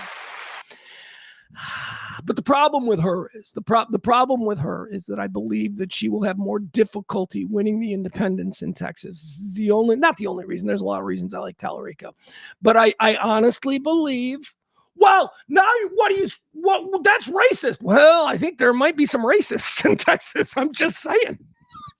I'm saying that she has been very, very well branded by the right for years. People who don't know who Jasmine Crockett is, they know they hate her because they've heard nothing but bad shit about her. And I just think that's going to be a problem come general. Come the general, it's going to probably be easier to remind everybody of all the horrible things you've said about Paxton's opponent in the general. It's going to be easier to remind people of, they're going to have all kinds of clips of Jesse Waters on Fox News talking about Jasmine Crockett. Oh my God, she's been branded so effectively. I just think that'll be a problem in the general. I think that it's way easier to just remind people of all the shit you've heard about Jasmine Crockett than to create a new false narrative about James Tallarico. And that's why I think he needs to be the one to take down either Paxton or Cornyn. Happy election day. The national GOP is really concerned about the Cornyn thing. Now, probably for a couple of reasons, because the national GOP loves Cornyn. He's one of their cornerstone guys. He's one of the bought and paid for, fancy suit, slick back hair, looks like $1 million. Represents the people from his fucking private table at his country club. That's what Cornyn is. They like that. They're comfortable with it. Paxton comes from the crazy little fucking political machine that is Texas, that is MAGA, but also really problematic. He's got a lot of baggage, cheating on wife and Hooters waitresses and misappropriation of funds and buddies who are, crooked developers and all. He's got all kinds of problems.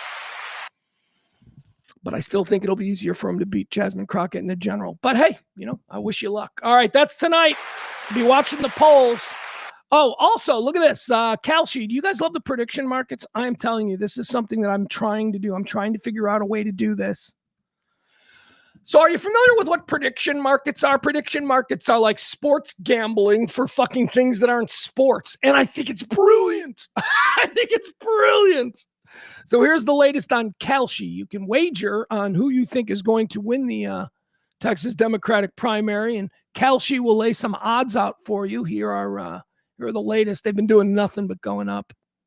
All right. Can you even see that? Maybe we'll make it bigger. Maybe you see it if I make it bigger. No, that's probably not going to help you. All right, let me show you what it says here. This is the Kalshi account. If you want to place a wager on the Texas Democratic Senate nominee, who is going to be 91%. As of right now, the betting markets, 91% say it's James Tallarico. 11%. 11%. How does that work? How does one have 91%? And the other has 11%. Now, I'm no mathematician, but all right. So here's how this works. James Tallarico, he's got a 90% chance of winning. If you think yes, you want to agree on that, you click yes. I don't know what this means. 91 cents? Is that what it costs me? My bet for this has to be 91 cents or no, 10%. Now, why is this interesting? Because last night when I first looked at I've been looking at Kalshi for a while. Kalshi, up until about a week ago, was favoring Jasmine Crockett. And then Tallarico just blew past her. Right now, oh, look, it's gone down. It's gone down one, right? It's now 90%. It's happened in real time. Hold on, let me see. Last night it was 78%. Last night when I went to bed, it was 78%. I woke up this morning, it was 86%. We're now doing the story here on the news. It's up to 90%. Well, that's 90% down from 91%. All right, there you have it. Seriously, I think that's a show. I think there is a show to be done surrounding Kalshi, surrounding the betting markets. There is so, and why? Because there's so much money in the gambling shows. My buddy Mitch, he runs one of the biggest sports radio, sports gambling networks in the country. He's if you are anywhere in this country and you're listening to a show on like syndicated radio that's a betting show, that's his. That's his. He may or may not also be my source on the Max Crosby trade. Anyway, sports gambling. There's so much money in sports gambling. All the casinos are just dumping money into these podcasts that are doing sports gambling, and I don't want to do sports gambling. I want to do gambling on other things that aren't sports. I want to do gambling on the Academy Awards. I want to do gambling on, who's going to win the Texas Democratic Senate primary. Those are the kind of things I want to gamble on. I don't give a shit who wins between the Warriors and the Kings tonight. Who cares about that? All right, let's keep going here. Let's see, what else do we have?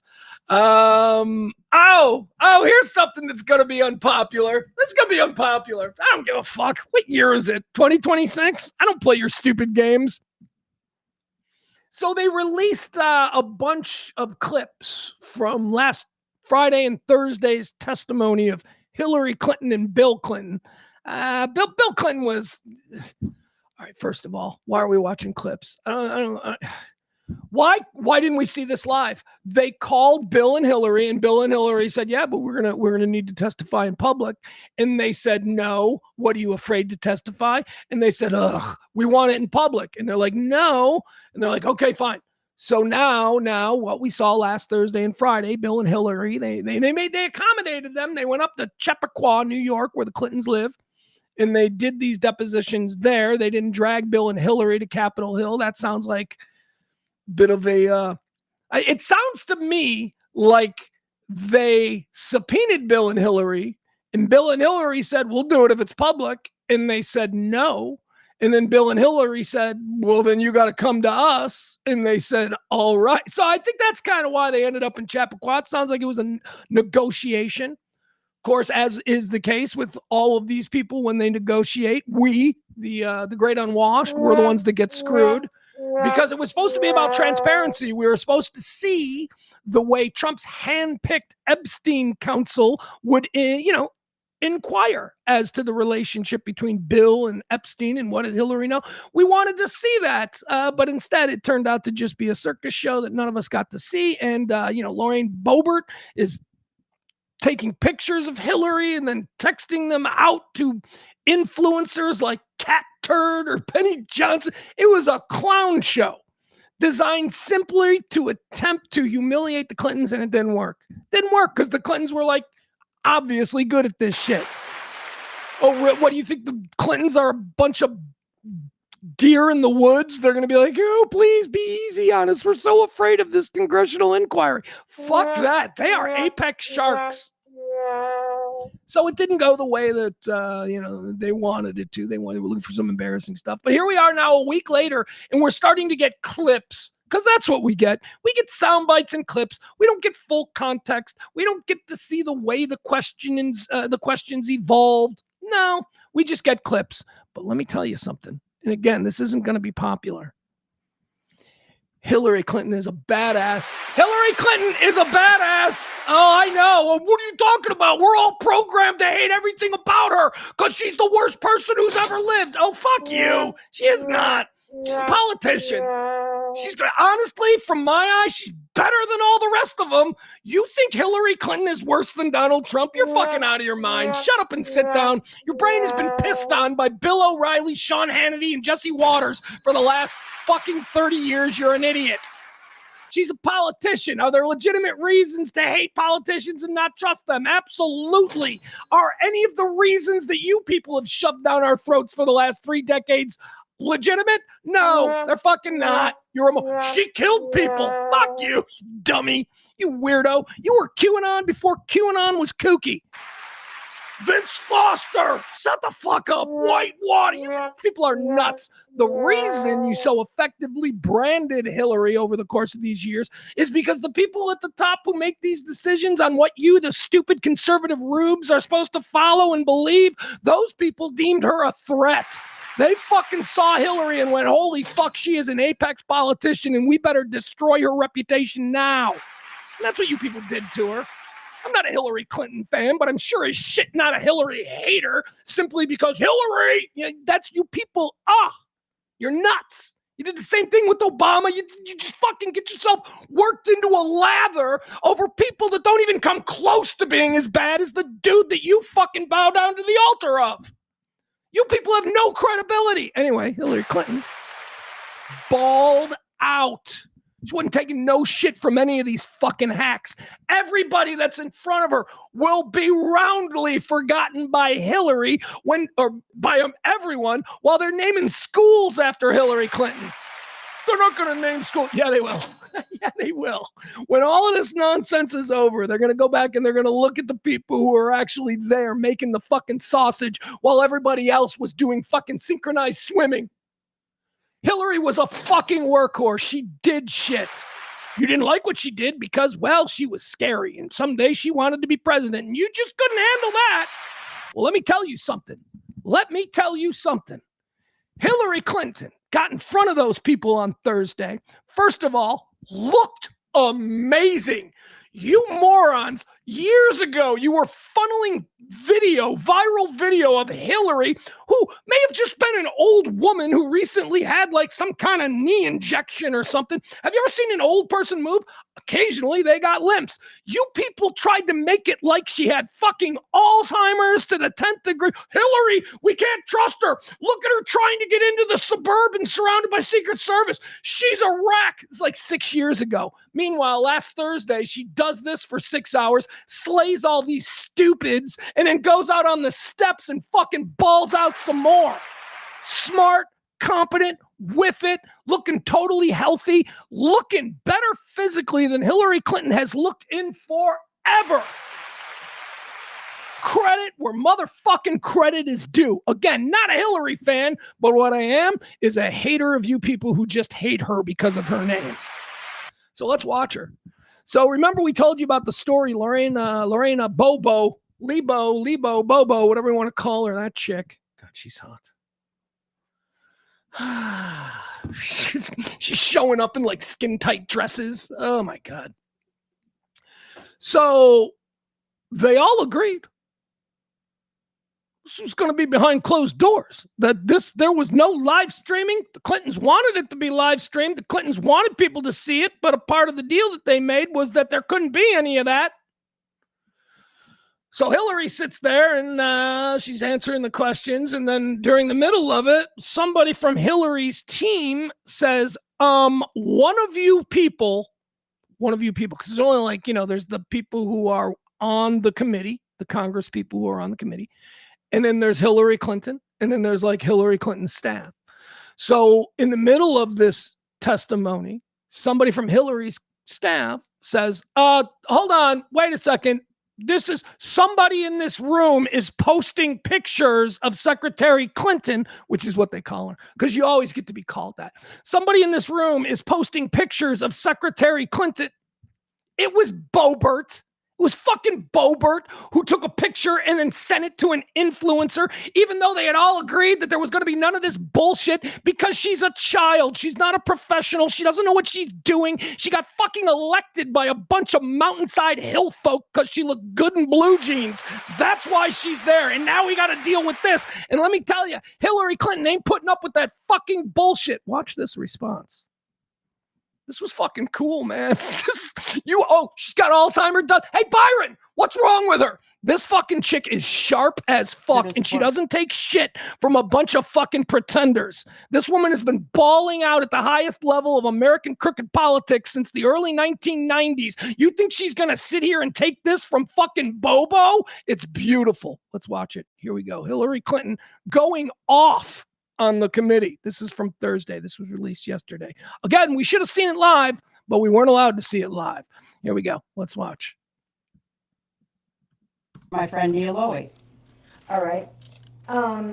Excuse me, can I interrupt? I have There are another. photos that are being released of the secretary as she is testifying from inside this room. Can you please advise me as to whether or not that's permissible and consistent with the rules, particularly given that we have asked for a public hearing? If there are photos that are being released of the secretary as she is testifying, can you please explain how that? Wait, let me just stop. Okay, she's about to go off. Let me just tell you another thing that I respect about her here. 9.999% of the time out of 10, somebody is testifying and their attorney breaks in. That person testifying shuts the fuck up and just lets the attorney do her thing. Hillary has so much confidence, and she's a lawyer herself. She knows exactly what's going on. She doesn't do it that way. She's just like, yeah, okay, lawyer, shut the fuck up. I got it from here. Watch this. I love this. I love this. Photos that are being released of the secretary as she is testifying, can you please explain how I'm that? done with this. If you guys are doing that, I am done. You can hold me in contempt from now until the cows come home. This is just typical behavior. We will go off the record. Oh, for heaven's So I would like sake. to understand how that's permissible. It doesn't matter. We all are abiding by the same rules. I will take that down. Yeah. It's Bobo. That's Bobert going, it was me. And just look at Hillary. She's like, there was a time when I was sort of being held up as, what women in politics could aspire to and try and attain. And now I'm looking at you, a fucking Hooters waitress in blue jeans. Oh, well, it doesn't matter. We all To understand how that's permissible. Before the hearing was. it doesn't All right, that's Bobert going, it was before the hearing started. And Hillary's like, oh, fuck you. matter. To understand how that's permissible. Before the hearing was. It doesn't matter. We all are abiding by the same rules. I take that down. Yeah, I'd well, like to take a break. yeah, I'm I'm done. Yeah, well, that is such a normal person response. I will take that down. Yeah, well, she's being. This is the Hillary that we were always told exists. The fucking animal who takes no shit, who everybody in the fucking room negotiating with her are afraid of. She's a monster when it comes to these things. She's tough. And that's why she's been branded as she has been, because people, especially the opposition, the Republicans, they're afraid of her. Not afraid of her like she's going to yell at. They're afraid of how competent she is and how driven and passionate she is. That's why you people have destroyed her. For now. Storms out. Yeah, well, I'd like to take a break at this yeah, moment. I'm done for now. Go off the record. Go off the record. Throws the chair. I just love that. And again, not a Hillary fan, but I am here to point out that you people are just wrong about her. She's not at, she's not at death's door. She's not she can't even get into an SUV. Did you see her stand up and push that chair back? And then she stood on the steps in front and she was fucking looking great. Want to know what my takeaway is? Let me see if let's see if anybody in the chat room has said it. Let me see. Anybody in the chat room? Nope. Hillary is a viable candidate now.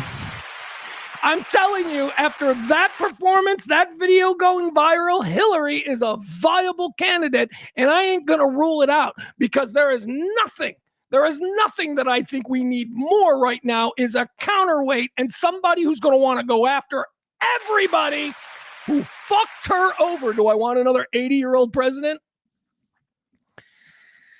I could be convinced. If it's a pissed off old lady.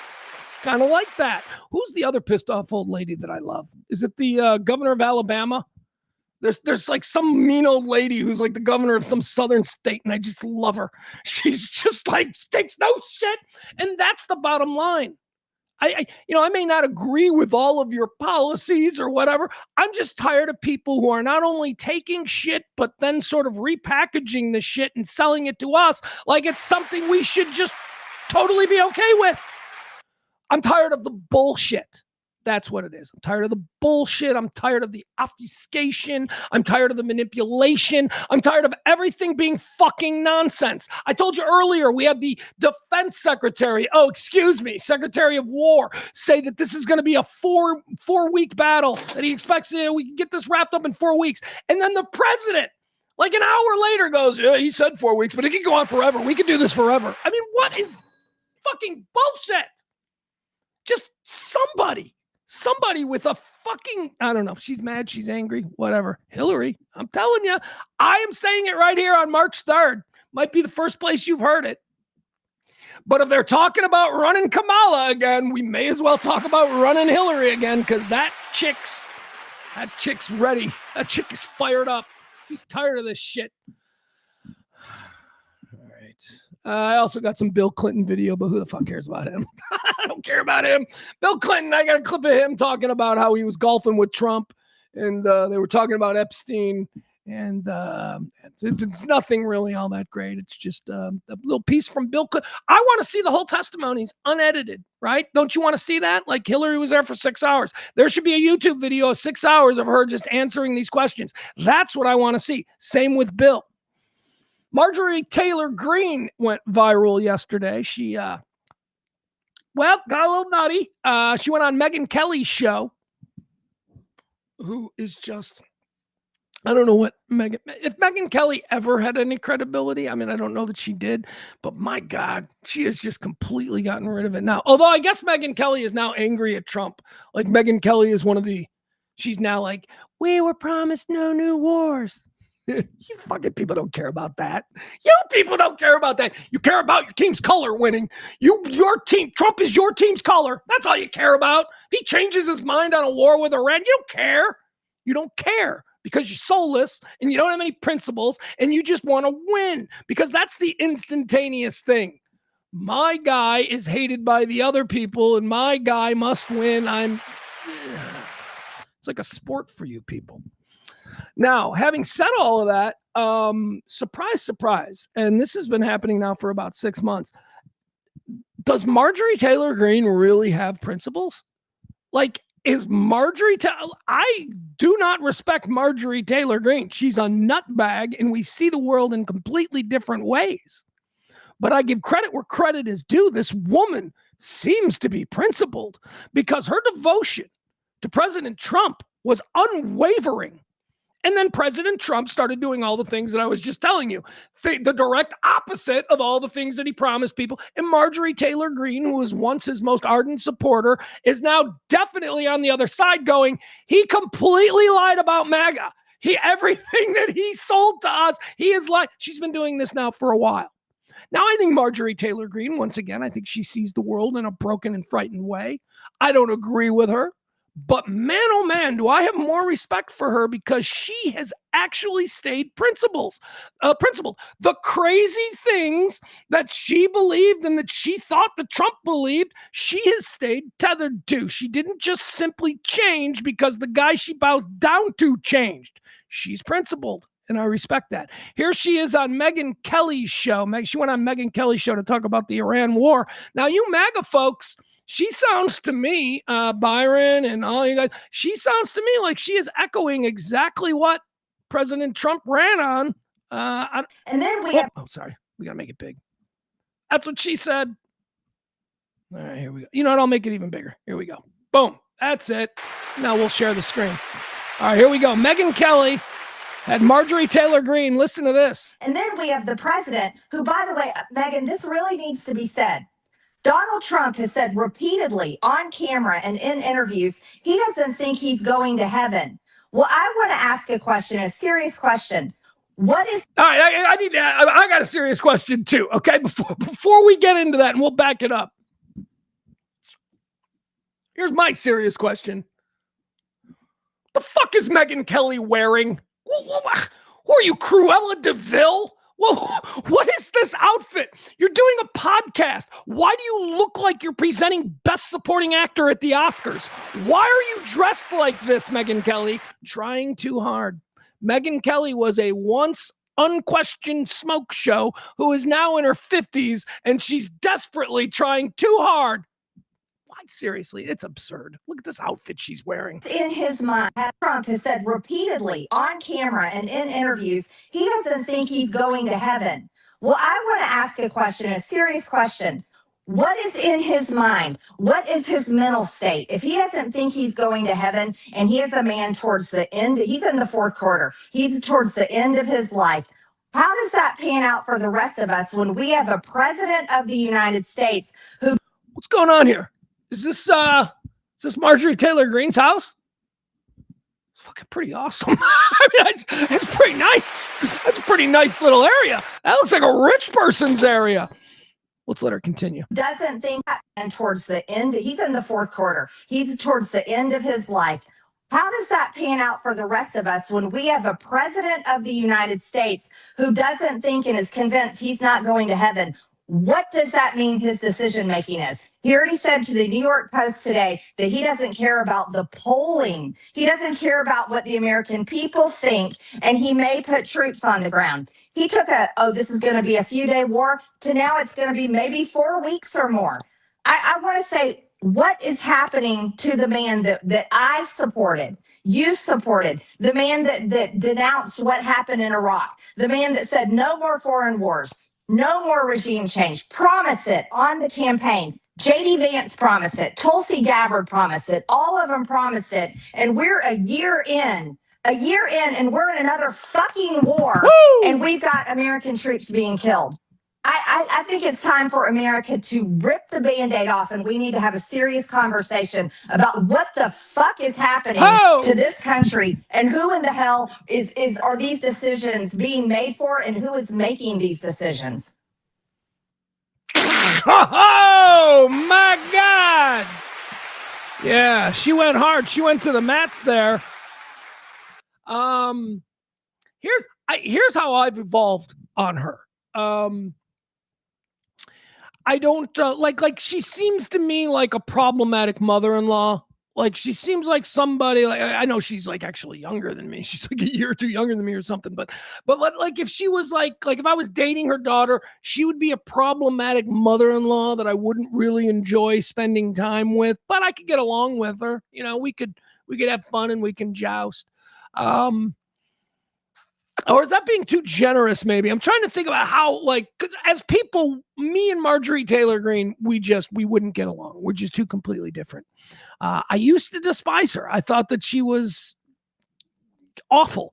I still think she's awful because, you know, the reason that she's broken from Trump, like if it's Iran, this is like one of the things that I think Trump got right. I'm not afraid of this. Okay. I'm not afraid of saying it. All you MAGA people, you voted for Trump because Kamala was going to get us in a war with Iran. That's a fact, okay? Even back then, I'm like, well, I actually think we should get into a war with Iran. I think we need to end that whole thing and see if we can move forward with more peaceful objectives for the region. That has always been my thought. But you people, you voted for Trump because this is the last thing you wanted. We've seen the videos. They're all going viral of Trump during the campaign. Vote for Kamala and she'll have you in a war with Iran within a year. Yeah, he said that. Well, wasn't Kamala, it was him. So Marjorie Taylor Greene's against that. She's like, I didn't want any other wars. Okay. I mean, I can respect that. I understand why people don't want wars. Wars are terrible. And that's the reason that she's broken from him. So, again, the reason she broke from Trump is one of the things that I actually support, that I think he's doing right. I don't think he's doing it for the right reasons. I think we all know why this war broke out, which, by the way, that's a big question now. Why now? Because they were 2 weeks away from having nuclear missiles that could strike San Francisco, to which the follow-up would be, hey, last June, you told us that you destroyed all of their, remember when you bombed them last June? And then a couple of days later, a whole bunch of journalists were like, boy, those bombings, they didn't do anything. And then you, the Trump administration, you were like, we destroyed their ability to make nuclear weapons, right? So you were lying in June? The reporters that you called fake news who said that they didn't destroy Iran's ability to, uranium stuff. So which is it? Which is it? I'm confused. Anyway, now the reason that we went to war with them is because they're 2 weeks away. Jesus, they got back up and running pretty quick, huh? Took them like 30 years to get to the state they were at last June when you blew them up, and then it only took them like 6 months to get back up and running. They weren't. They were not. There was no reason to go in now. Okay? Israel wanted to go in, but Israel's been wanting to go in forever. We went in now, we're doing this now, is because the Epstein story will not go away. That's entirely the reason. So let's just table the Epstein thing. We'll bring it back when it's appropriate. We'll never let him forget, and we'll make it a thing. But right now, he's controlling the headlines with a war in Iran that he claims had to be done because in 2 weeks they were going to blow up San Francisco. That was the original reason. Last night, did you see the new reason? This was Rubio, Secretary of State Rubio. He's on an airplane, and they're like, what's the reason for the war? Rubio says this is the reason for the war. The Secretary of State has a different reason than the president. It's a pick'em because we live in a post-truth society. So whichever one of these is most comfortable for you, you just go with that one. That's the reason for the war. The real reason is because Epstein, because we won't stop talking about Epstein. He needs to give us something else to talk about. And you know what? If it means that we're going to start having dead American kids coming back in body bags, and that's what we're going to talk about, he's fine with it because at least they ain't talking about how Trump could be a pedophile. Ugh. So anyway, Rubio, he gave a new reason. The new reason that Rubio is giving, he said, Rubio said the reason that we had to attack now was because we knew that Iran was going to be attacked. All right, he didn't say Israel, but that's, connect the dots. We attacked Iran because Israel told us they were going to attack Iran. And then we made the calculation, this is Rubio, we made the calculation that Iran, after being attacked by Israel, would probably attack our air bases in retaliation. Even though we didn't do it, Israel did it. We were figuring they would attack us because Israel attacked them. So we attacked them first. That's what Rubio said. Think about it. We are going to war based on foreign policy decisions of Israel. Rubio said it flat out. You can find it anywhere. I don't want to waste my time with it, but you can find it out there. He said it. He was on the airplane. He said, well, we had received information that Iran was going to be attacked, and we knew that Iran would then attack us in retaliation. So we decided to preemptively attack the... Oh, my God. Oh, my God. And then, then you got at the White House, you got the president going, he was making missiles that could hit us in 2 weeks. All right, this is all about stop talking about Epstein. That's what this is. Stop talking about Epstein. We're going to kill a bunch of teenage Americans until you stop talking about Epstein. All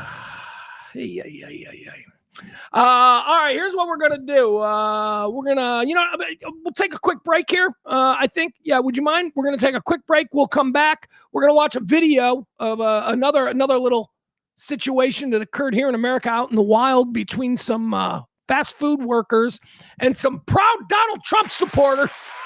It's always a problem. We're going to break that video down. Plus, also, we've got the sexy lady mayor. We've got the story of the sexy lady mayor who molested a boy. And we got to go into that story. Sexy lady mayor. I know why she got elected. I'll tell you that. Right now. So we've got that story. Sexy lady mayor molests. Well, I've got it written as lucky boy, so you can tell exactly what my take is going to be on this, but we'll go through that story as well. Chet Hanks is trapped in Colombia. Oh my God. And then at the end of the show today, I promised you might want to stick around for this, or quite frankly, you may not at all, but I am going to go into this bizarre story about actress Charlotte Gainsborough and her childhood. And I teased it at the beginning. I'm telling you, I don't know if this is a good segment or a bad segment, but I got to talk about this. I can't believe this isn't a more well-known thing. This woman is a famous actress. She's a famous actress. And we all just like, hey, did you hear about her as a kid? No, tell me. How is she still getting? I don't know. We'll get into that. So that's going to be the end of the show. Hold on.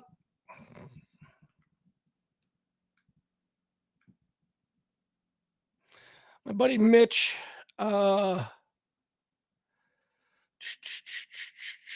Okay, Mitch, this is nothing. And Adam. Oh, yeah, look at this. Well, we kind of, we were worried about this. We had heard this. Thank you, Adam. Adam Rainen just sends me ESPN sources. Bears Pro Bowl center Drew Dahlman has informed the team that he is retiring from the NFL at the age of 27. Dahlman left Stanford in 2021, and after 4 seasons in Atlanta and 1 in Chicago, he has made the sudden and surprising decision to retire. Yeah, that's all right. All right. Thank you, Adam, for hitting me up on that. Drew Dahlman. We were afraid that that could have been a possibility, and now it looks like it's true.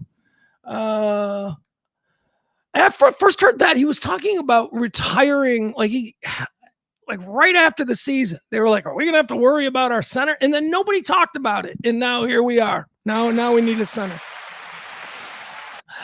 It's all right. All right, quick break. Here's what we're gonna do: a quick break. I'm gonna get some coffee. I'm gonna go to the bathroom. We're gonna come back. We're gonna do all of the rest of that stuff, plus. Again, a very weird thing at the end. So if you want to stick around for that, that's fine. Quick break, please. Oh, by the way, the show, if you've noticed the scroll down there, it's day 2 of our pledge week. The show needs to make like $300 this week, by the 10th, I think, because the 10th is now the absolute latest that I will pay the bills. Oh, no, that's good too, because in December, I think I paid the bills like on the 25th of the month. So, we're good. We're knocking it down. So if you can help support this kind of talk radio, it happens absolutely every day. You can drop a little something in the Venmo or the Cash App. One more time, this will just to be a little inspiration for you.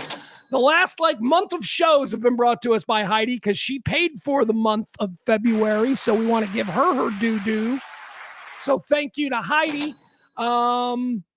All you got to do is drop a little something in the Venmo or the Cash App, and you can help ensure that this show will continue for another month. We'll take a quick break. I'm going to go to the bathroom. Give you about 3-4 minutes. It'll be less than a commercial break. If you were listening to radio, I'll be back in less time than it would take to play a song, or in less time than it would take to play like a 10-minute modern radio commercial break. They're so disgusting, those pigs. Quick break. Back after this.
All right. There we go. Still nothing on Khalil Mack. We're hoping to get our big edition today. Chicago Bears rumored to be in the final negotiations, talks between themselves and the Oakland Raiders for Khalil Mack. What that deal, not Khalil Mack. Oh my God. I just went back 10 years. I just jumped back 10 years to when we got Khalil Mack from the Raiders. No, this is a big deal that will rock the NFL, I'm sure. Maybe not to the extent of Micah and the Cowboys, but it'll be a big deal. It's a big offseason move if Max Crosby, defensive end of the Las Vegas Raiders, gets moved to the Chicago Bears. So we're monitoring that. But now I got Drew Dahlman to worry about. Oh, God. Yeah, honestly, Drew Dahlman just broke. Chicago Bears center, all-pro center. Drew Dahlman is retiring. He's 27 years old. Pay him a little bit more. Let's go one more year. Come on. Let's get one more year out of him. I didn't think we were going to worry about a center. We got a left tackle issue we're worried about. Here's the deal, football guys. I don't know if any of you are football guys. Here's the deal that I like for Max Crosby. Now, of course, you remember the deal between the Dallas Cowboys and the Green Bay Packers last year, the deal that sent Micah Parsons from the Cowboys to the Packers. The Packers sent back to the Cowboys 2 firsts and Kenny Clark, which is, Kenny Clark's no joke. Kenny Clark is probably one of the best interior defensive linemen, one of the best. I said one of. He's good. He's good. Kenny Clark is good, and he can get better, and so that's not a terrible thing. But that's 2 firsts. The 2 firsts is pretty steep, and those 2 firsts, why did they get it? Because Micah's younger. Micah's a young guy. He's in his prime. Players just don't get traded in their absolute prime. And he was healthy, and he's a game wrecker and all that. So that's where that was set. That was the Micah Parsons deal to the Green Bay Packers. Now this year we got Max Crosby, who is, debatably, however you like to watch defensive game wreckers, Max Crosby is in the conversation with Myles Garrett and Micah Parsons. And maybe there's a couple others that I'm forgetting about right now. Maybe a healthy Bosa every now and again. Maybe a Hutch there in Detroit. There's some good ones.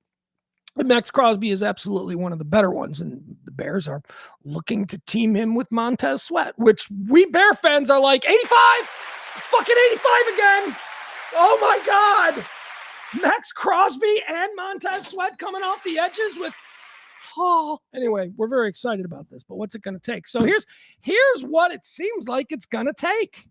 The Oakland Raiders, Las Vegas Raiders, reached out to the Bears last week to inquire about the availability of Trumaine Edmonds, who is our middle linebacker. He's a very good middle linebacker. He's just a little expensive, and we've got younger linebackers. And, so we need to clear some cap space. So, unfortunately, all of us in Bears Nation are like, you know what? We should trade Trumaine. We should trade Trumaine. He was an off-ball linebacker, right? Isn't that what he is? He's Trumaine. He's good. He's good. So they contacted us, the Raiders. They're like, hey, yeah, we're interested in Trumaine. And the Bears are like, yeah, well, we're interested in Max. And they were like, yeah, we know. We know. That's a different thing. So the original deal was the Chicago Bears were going to offer this year's first-round pick, which is 25, to the Raiders. They would also give the Raiders DJ Moore, who is a terrific wide receiver 1, veteran, great route runner, separation, really sort of like exactly the kind of guy, not a diva, exactly like the kind of guy that you would want for a rookie first-round quarterback. And that's what they need to do. They need to get Mendoza, who they're going to take with the number 1 pick, somebody professional that he can throw to, that he can rely on. So that's what the Raiders are interested in DJ Moore too. Okay. So what about, here's the deal. Here's the deal that I like. What do you say we give the Oakland Raiders 2 day 1 starters in linebacker Trumaine Edmonds and wide receiver 1 DJ Moore, as well as our first round pick, 25 overall, and they just go ahead and send us Max Crosby. That's the deal I like. I like that deal because Max is already under contract. We'll probably have to work a new contract for him, but we can do that in a way that won't affect our salary cap. And at the same time, we're getting rid of DJ Moore and Trumaine Edmonds' giant hits.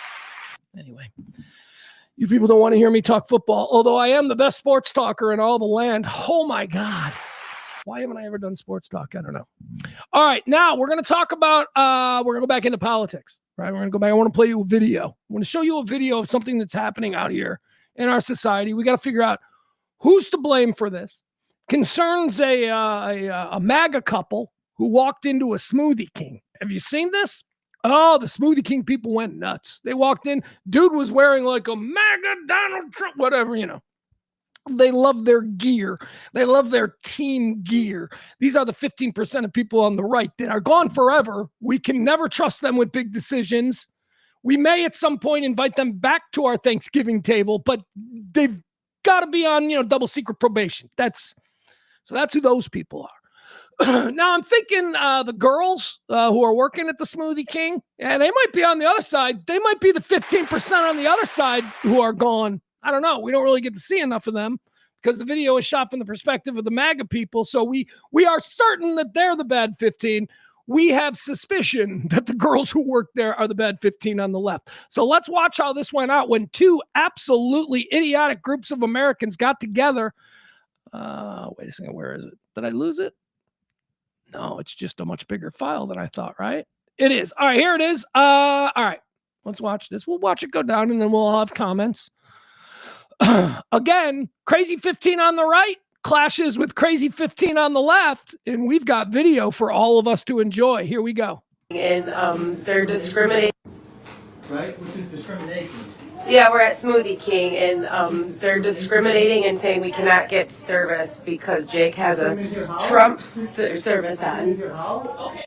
He wants to argue. Jake loves to argue. Jake's wearing that shirt because he wants to argue. Here, we'll make it bigger.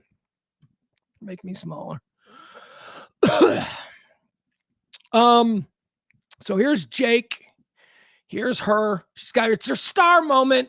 So, oh my God, I got to start recording. This is going to go viral. I'm going to have so many clicks. Well, it did work because here I am. Can I say this, though, before we go any further in this video?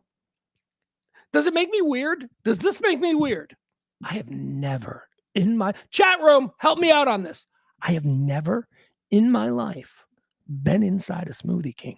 Never been to a Smoothie King. I think my former partner Kelly used to live at Smoothie King. I think I've had things from Smoothie King because she would always bring treats for everybody, but I have never been inside a Smoothie King. I've also never been inside a boba place, but don't go inside boba places primarily because I don't know what it is. I hear it's delicious. People are like, oh, I love boba. But I don't know what it is. It's like a bunch of little bubbles. It's like little gelatin. I don't like it. I don't know. I might like it, but I'm afraid of it. All right, let's go back to this happening at a Smoothie King, which I've already established. I've never been in a Smoothie King. Here we go. So you said you were going to leave, so please just have a great day and leave so we can continue what we're doing. We were just wanting a smoothie, and you literally looked at us, and I asked you if everything was okay. You said we don't feel comfortable serving you because of my husband's hoodie. Yes. That is discrimination. Okay, well, have a great day. That is illegal. That's illegal. I said Trump discriminates us. It's not illegal, but people think they know the law. That has nothing to do with us wanting a smoothie. Okay, but that's who you support. That's who you love, though. You don't. But you don't own this. You don't own Smoothie King. You're gonna no longer have your job. Literally. I'm confused. Hey, is this a joke? Good luck maintaining your employment. I don't care. Have a great day. When your company is charged, yeah, you will. So literally, Jake's wearing his hoodie. So literally, these people are a problem. The people behind the counter are also a problem. These fucking people are grandstanding for clicks. They would not serve us because they love that they're not being served. This is the best thing that happened to them today. They are performing that they're angry about it, but they are so fucking excited about the viral imagery that they were just able to capture. Oh, but they're going to perform like, they're out there on purpose trying to fucking trigger people. More on that in a minute. Jake's wearing a Trump hoodie. Talking about discrimination. That's embarrassing. It is embarrassing. No, what's embarrassing is that we're American citizens and I wanted to get a smoothie. Because my manager, she said the same thing to you. That's why I'm saying what I'm saying to you, okay? But hey, you know that. Say the magic words. They haven't said the magic words. As a former bar owner, there are magic words, and they haven't said them yet. That's a crime, right? It's not. Discrimination. We is a have the crime. right to refuse service here, and that's what we're Not doing. There you go. There's the magic word. Yes. As a private business owner, you have the irrefutable right to refuse service to anybody that you deem not somebody that you want to serve. You can't go, that's illegal because I'm an American citizen. No, you have the right to refuse service for any reason whatsoever. Now, if you do that enough, it could blow back on your business and people will be like, those people suck, like the soup Nazi. Unfortunately, the soup Nazi had such good product that his, refusing service to people didn't really affect his business. Maybe Smoothie King can weather this. I don't know. Here's the other thing. March of 2026, this is not going to get these girls fired. This is in March of... Now, look, maybe March of 2024? Yeah. What, right? No. Trump's approval ratings are in the toilet. Smoothie King is not afraid of this. Smoothie King is just not going to comment unless they did. Let me see. Maybe they did. But my guess, if I was running Smoothie King, would be just ignore it. Ignore it. People who want a fucking Berry Blast smoothie are not going to find a new place to get the Smoothie King Berry Blast smoothie, okay? They're going to be fine. Hold on. Let's see. Smoothie King. Breaking. Says here they quit. Oh, wait, no, here's a different story. Here we go. The latest. Smoothie King announces employees who refuse to serve Trump supporters have been fired. I stand corrected. Apparently that still works in March of 2026. The good news is it's fucking Smoothie King. Go across the street to Jamba Juice. You'll be fine. Smoothie King has announced that the employees seen in a viral video refusing service to Trump supporters have been fired. In the video, a woman identified in a New York Post report as Erica Lindemeyer was at the Smoothie King in Michigan on Monday with her husband, Jake. At the start of the video, she tells viewers the couple had been refused service because her husband was wearing a hoodie showing his support for President Donald Trump. One of the employees shown in the video asked the couple to leave. Yeah, maybe she should be fired. I mean, just as the manager in general, I would be like, you have a right to refuse service, but I don't agree with why you refuse these people's service. And I think your attitude on this issue is probably going to ultimately be detrimental for my business. So yeah, you've got to be fired. You didn't need to pick this fight. A bunch of young girls of color. They were women of color. Young women of color behind the counter saw these two asshole white people walk in and decided that they were going to utilize their refusal of service thing. And they shouldn't have. Should have just given them the fucking smoothie and not said anything. Why? Because this dude put the fucking MAGA shirt on today hoping something like this would happen. That's what they do it for. It's a provocation. This guy, these people, they did, well, I don't know about the people because I don't know if the wife's involved. But when the husband, he loves wearing that sweatshirt because he gets to walk around and be tough. Like, what are you looking at, motherfucker? That's what he wants. That's what he wants. He wants to trigger someone so that he can get into a political debate. Why? Because he's one of the fucking crazy 15 on the right who can't go to fucking Smoothie King without getting into a political argument with somebody he doesn't like. Now let's flip it over to the idiots on the other side of the counter. I really didn't think they'd be fired. I would have advised Smoothie King to just ignore this. What do we know about viral things? People lose interest in like 24, 48 hours. Just move on. However, if I was the boots on the ground manager, if I was like the franchisee of this, I might be like, oh, fuck, we didn't need this. You got to go. You can't handle my customers this way. I know you had a right to refuse service, but come on. By the way, the right to refuse service, I used to do that all the time. I told you I used to manage bars. A place called Gamekeepers, a place called Finley Dunn's, then Sluggers in Orland. Yeah, I was in the bar business for a lot of years. And let me tell you, we lean into that right to refuse service, especially in a neighborhood type setting. A little thing that's different, I think, maybe about, the neighborhoods of Chicago where I grew up. Our bars See, unlike when I went to Texas, like I could live in Plano, but then we'd go to bars in like Addison, or then we'd like get in a car and we'd go to like, Valley Ranch. We'd go downtown, right? You get in a car and you go places.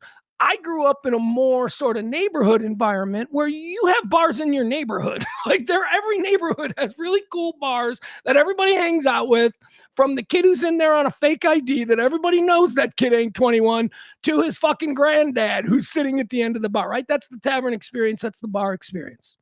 It's all old people until like 10, 11 o'clock. And then the DJ shows up, and then it's young people until 4 a.m, right? So when I used to manage a bar like that, there were 2 steps to it. We had a no shot list. Like there was a group of people, because when it's the same fucking 600 people that come to your bar, you don't get tourists.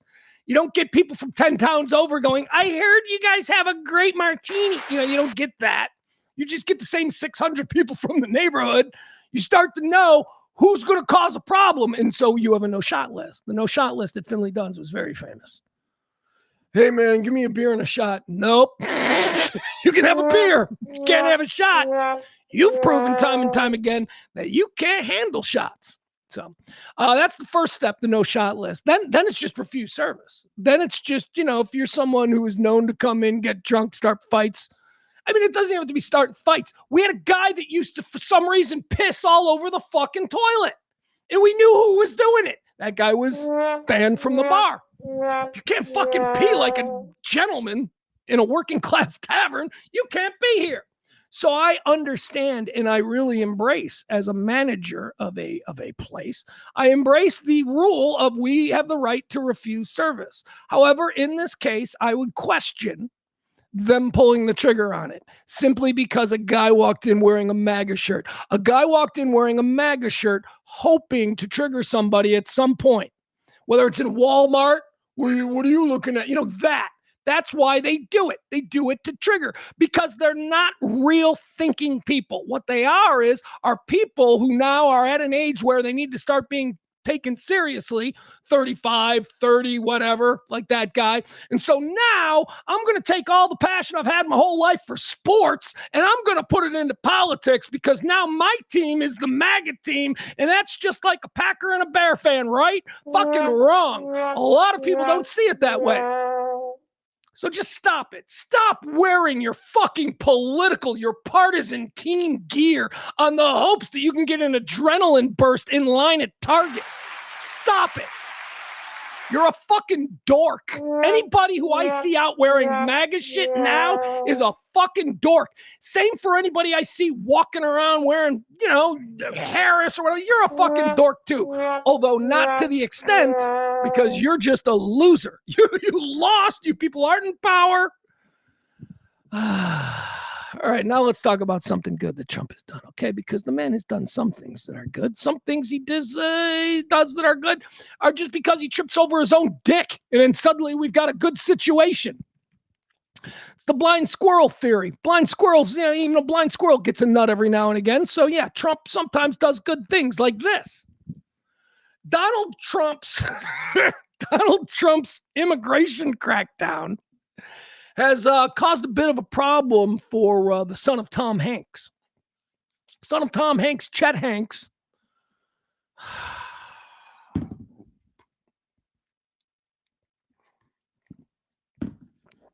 It's just perfect, too. Like the name Chet. Like if you were going to make a parody character of some entitled, pampered, soft, been given everything child of a movie star.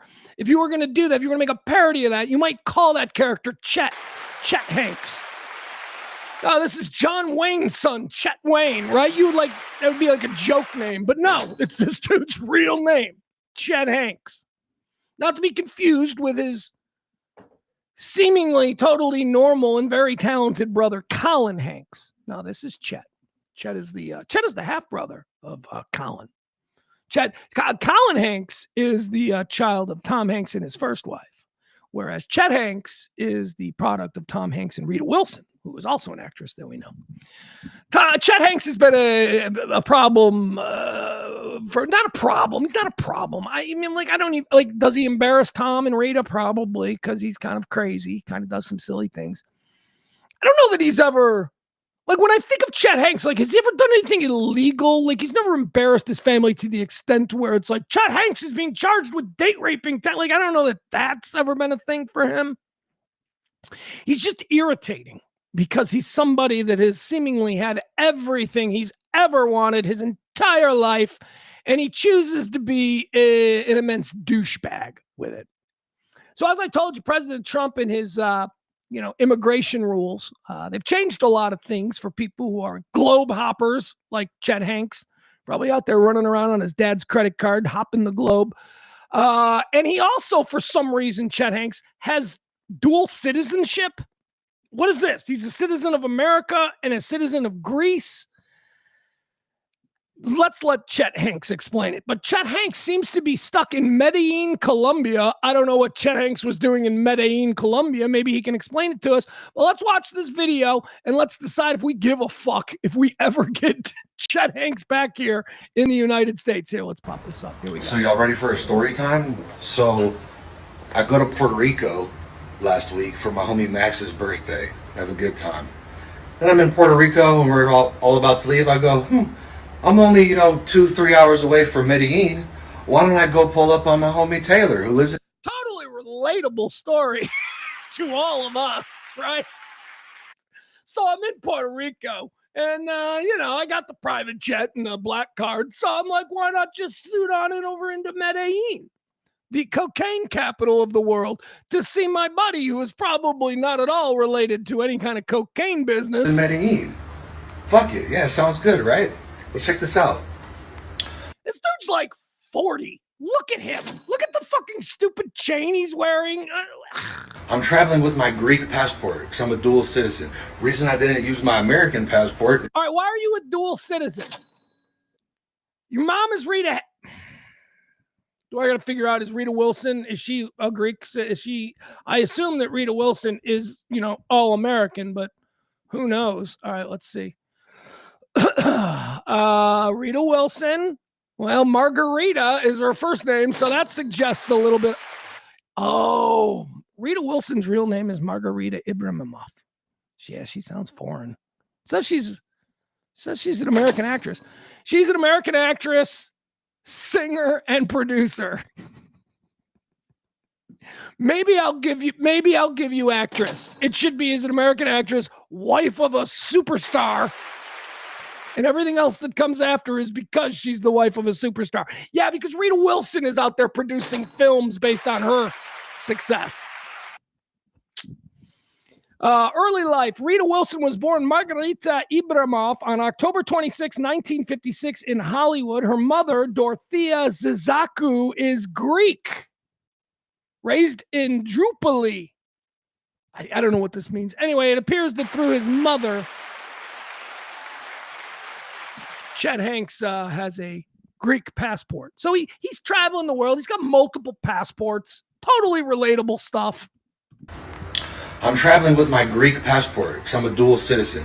Reason I didn't use my American passport is because it's about to expire. And sometimes they don't let you in the country, even if it hasn't expired, but it's about to expire. So I take my Greek passport.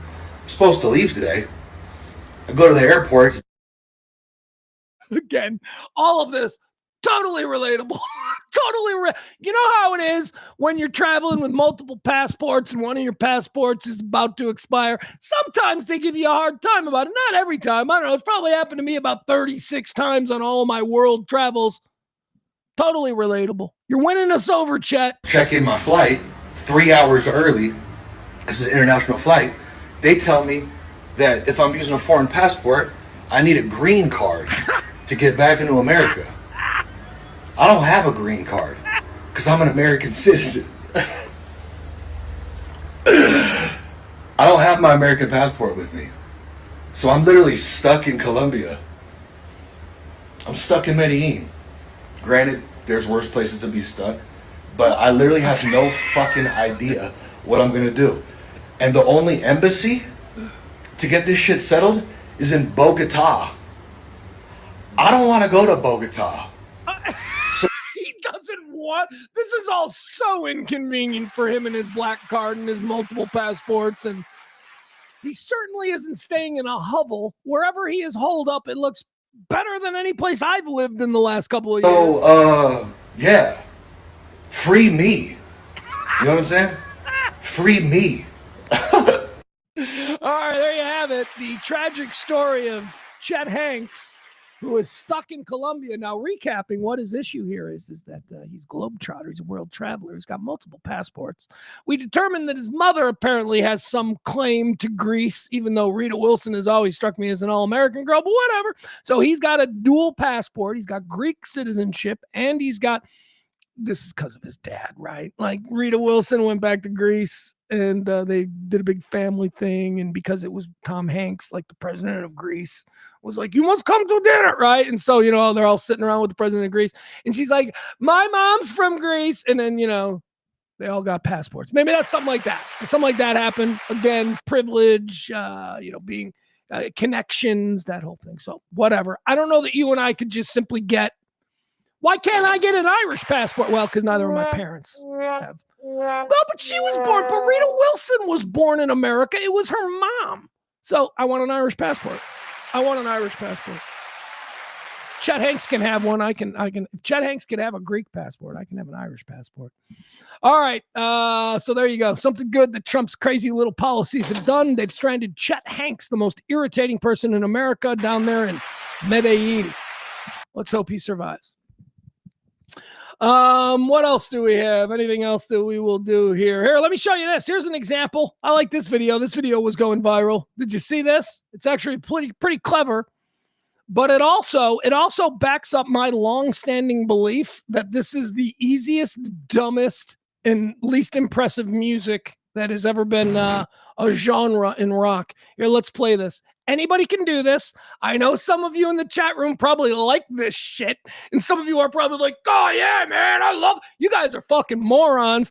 This is fucking gorilla music. It's not something intended for human beings. It's the easiest, dumbest, and most entry. If you like this kind of music, you're a fucking dork, okay? But this is a great video. This is a great video that shows how fucking stupid this genre of music is. Here we go. Ready? This comes to us some office workers who had some spare time, and they made this. Yo! I got a question. Is it pet smart or pet smart? Are you saying that pets are smart? Or are you saying you're a mark for pets? I need answers! There you go. As the dumbest fucking kind of music that was ever made, and a whole bunch of you dudes who are now like in your mid-40s, yeah, you guys are like, that's the best! Morons. When I was that age, my music was timeless. Pearl Jam, Nirvana. Come on. You guys listen to that garbage. All right, I thought that was funny. Guys, I got nothing else. I do got something else, but we're going to have to get rid of some people here because I don't know that a lot of you are going to be interested. All right, so I want to do this at the end of I probably should do this as its own show. This is the weirdest thing. And again, it's not probably, I might be selling it a little too much. It just struck me as so weird. Struck me as weird because it concerns an actress that I like a lot. An actress who I think is just terrific. Her name is Charlotte Gainsbourg. I don't know if you're familiar with her. She's a very highly regarded actress. She's a French actress. French and English. Like, I guess her mom is British, but her dad, she was raised in France. Charlotte Gainsbourg. If you're a fan of the films of Lars von Trier, which if you are, hit me up in my DMs because you and I can get weird together. We'll get weird. Lars von Trier is a film director who is not for everybody. He's not for everybody. Lars von Trier made one of the 10 greatest films I've ever seen. It's a film called Magnolia. I tell people about it all the time. I say, you're looking for a movie to watch? Depending on your mood, you might really enjoy Magnolia. Magnolia is the first of 3 in a trilogy that Lars von Trier made called Magnolia, The Antichrist, and Nymphomaniac. All three of these films starred Charlotte Gainsbourg. That's why she's one of my favorite actresses. She's not commercial. I don't know that we'll see her in a Marvel movie. She's a very serious French actress, all of that kind of stuff. Anyway, I like her. I think she's really good. By the way, I could show you this. Why not? I'll show you, if you're unfamiliar with the film Melancholia, here, we'll watch it's got a lot of stars in it. Here. Just Melancholia trailer. All right, there we go.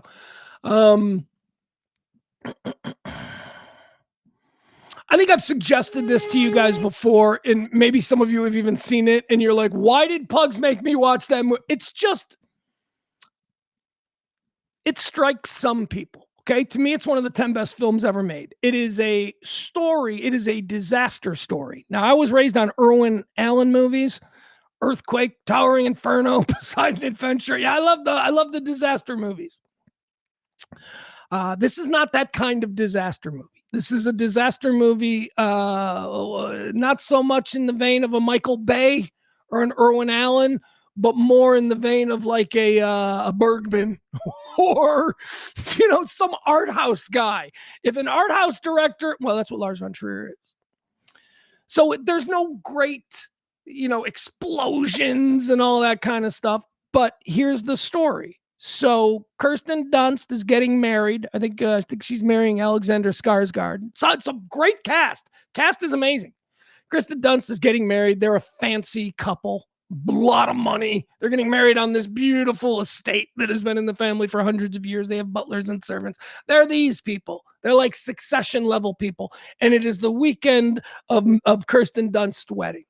Now the wedding falls during a time of major breaking news in the world. And that major breaking news is that there is a rogue planet that has been hiding behind the sun called Melancholia. And this planet is going to cross Earth's atmosphere. And nobody knows what's going to happen. Is it going to collide with it? Is this the end of Earth? Whatever. It doesn't matter. These rich people, it's Kirsten Dunst's wedding. So they're going to throw this wedding while the world is ending. Melancholia. It's fucking good, man. It is heavy. Here it is. I'll let you watch the trailer and then you guys decide. But the brunette is Charlotte Gainsbourg. The reason we're showing this is because maybe you've seen her. Maybe you're like, oh yeah, I know her. The brunette is Charlotte Gainsbourg. She's the sister of Kirsten Dunst. Here we go. Watch this. This is Melancholia from Lars von Trier. A disaster movie unlike any you've ever seen.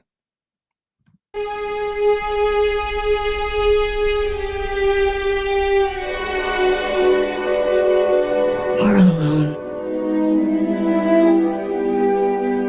Life is only on Earth. And not for long.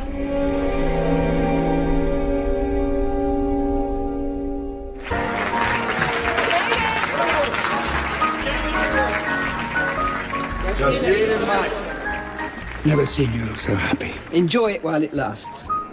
I myself hate marriages. She ruined my wedding. I will not look at her. All right, this is Charlotte Gainsbourg. I don't know if you recognized her, but she's great. Is everybody in your family stark raving mad? I thought you really wanted this. But I do.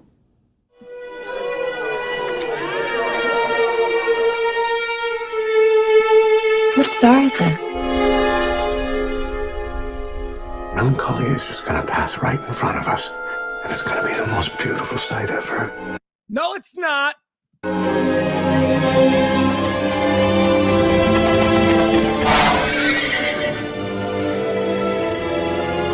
It's gonna be a lot different. What did you expect? I'm afraid of that stupid planet. Dad said there's nothing to do. Then he's forgotten about the magic.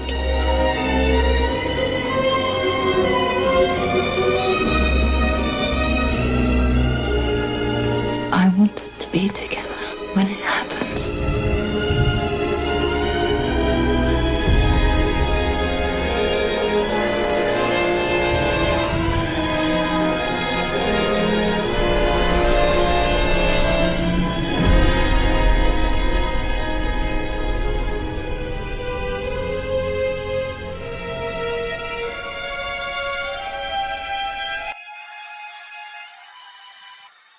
spectacular. I look it boring, right? Slow. You're gonna watch this movie. You're gonna be like, "Oh my God, Pugs, this is so slow." That's the point of it. These people know that they only have a certain amount of minutes left before the world ends, and they're just gonna kind of process. Oh, it is so good. Okay, so now you got an idea who this chick is, right? All right, so I'm a big fan of hers. Now, yesterday, there was a conversation on Twitter because of a viral thing that went around and started talking to people and led me into a bunny hole, right? So here's the video that was going around. I've just shown you who Charlotte Gainsborough is.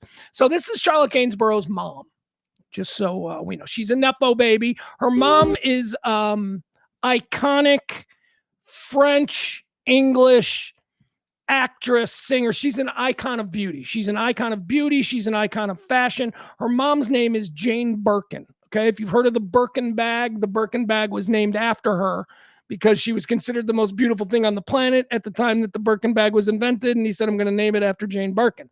All right, so this is Jane Birkin. This is her mom, right? So here, we'll let you see this. This is some weird video that somebody was circulating. They were saying, basically the point of this was they showed this clip of Jane Birkin. And then the post was, can we go back to a time when girls were just average and blah, blah, blah. Like it was supposed to be presenting Jane Birkin, who most people don't recognize because she's not fucking Raquel Welch. You know, she's not Jane Fonda. She's a French actress, but most people wouldn't recognize her. We cultured few, we recognized her immediately, but they're trying to present Jane Birkin as just average. And I was triggered. I'm like, are you fucking kidding me? She is an icon of beauty and you're acting like she is. Anyway, here. All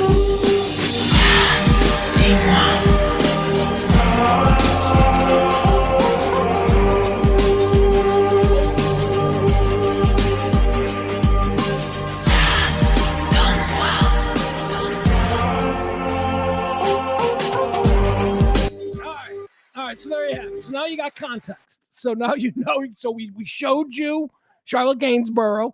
We showed you her mom. Now, her dad is a guy that we're not supposed to know, but he's super famous in French. He's one of these French rock and roll pop stars. You know, there's like a whole bunch of people that did rock and roll in the 60s and in the 70s that we don't know who the fuck they are, but they sell out 20,000, seat arenas in Paris. Johnny Blue Jeans with American style rock and roll. Like that's who her dad was. Her dad was a guy named Serge Gainsborough, pop star. And he was married to Jane Birkin, and they had Charlotte Gainsborough. Okay, so here's where the fucking wiki hole got weird, right? Because this is back in the 1980s, right? Charlotte Gainsborough is my age, so I can look at her as a contemporary. Before she was the actress that we know today, she was the child of two very famous people living in Paris. To locally very famous, well, globally famous, but again, in America, you might not know who these people are, but they're very famous. They were like one of the most celebrated celebrity power couples in France for a number of years, Jane Birkin and Serge Gainsborough. So she grew up the child of celebrities. She wanted to be a pop singer, just like her dad. She didn't want to be, she's an actress now, Charlotte. She took off after her mother, but she wanted to originally to be a pop singer. So her dad, Serge Gainsborough, looked at his daughter and said, you know what? I could use a comeback. What do you say, father-daughter duet? What do you say? I'm already famous because, the song will get some airplay just because it's my new song. But also, you're my daughter. It'll be your first single. It'll be good exposure for you, Charlotte. What do you say? You do a duet with daddy?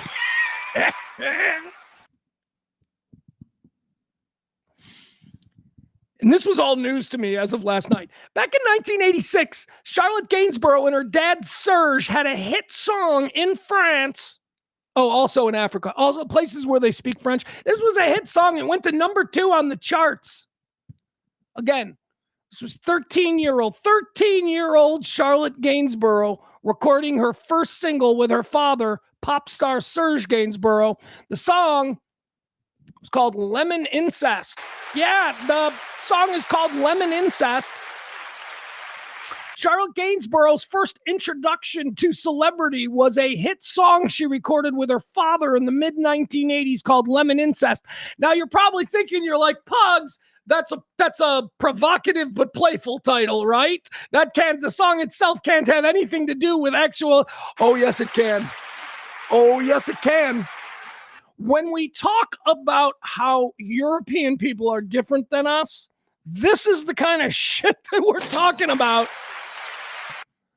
Now you're probably thinking, oh, Pugs, you must certainly have an example of the song. Oh, you're damn right I do. Oh, you're damn right. I've got more than an example of a song.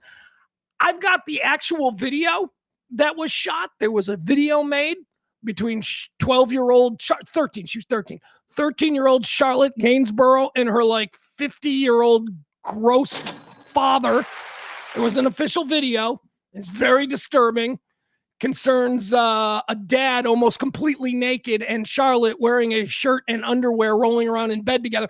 And the song is called Lemon Incest, just in case. And I don't know what the fuck the lyrics are because they're in French, but apparently from what I've learned, the lyrics do not disappoint either. The lyrics are right on the nose. The whole point of this song is apparently it's a father who is sexually attracted to his daughter, and he is deciding whether or not he wants to have incestuous sex with his daughter. It was a hit song in the 1980s in France. And not only that, but Charlotte Gainsborough has like been able to go on in her career. I mean, now look, she's a little girl. She shouldn't be, but my God, this woman has been one of my favorite actresses now for a number of years. She's one of the stars of one of my 10 favorite movies of all time. And I had no idea. So I'm not going to show you the official video because anybody can show you the official video. You can go find the official video for Lemon Incest right there on YouTube. But they did some promotions of it. And if you remember what TV was like in the 80s, you'd go on a talk show and you would perform your hit single live. And it wouldn't just be like, you're singing the song. No, you would sometimes act it out theatrically. So here, let's watch this video. This is from a live TV. Where is it? Here it is. All right. From a live TV appearance. This is in 1985. This is 14-year-old globally celebrated actress Charlotte Gainsborough and her father performing a duet, a song called Lemon Incest. Here they are together. This is how they perform this song on TV in front of the entire fucking nation of France. Get ready. Yeah, already, right? You're looking at it, you're like, that doesn't look good. Holy crap. They allowed this to happen.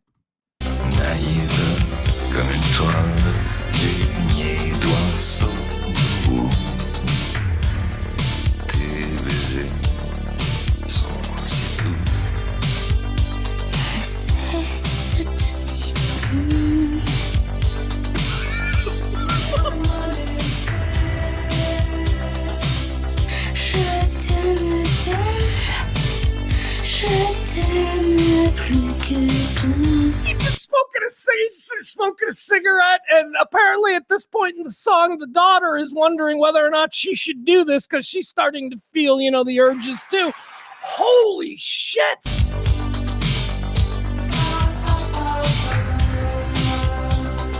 She looks 10, okay? She looks 10 years old, for fuck's sake, and he looks 60.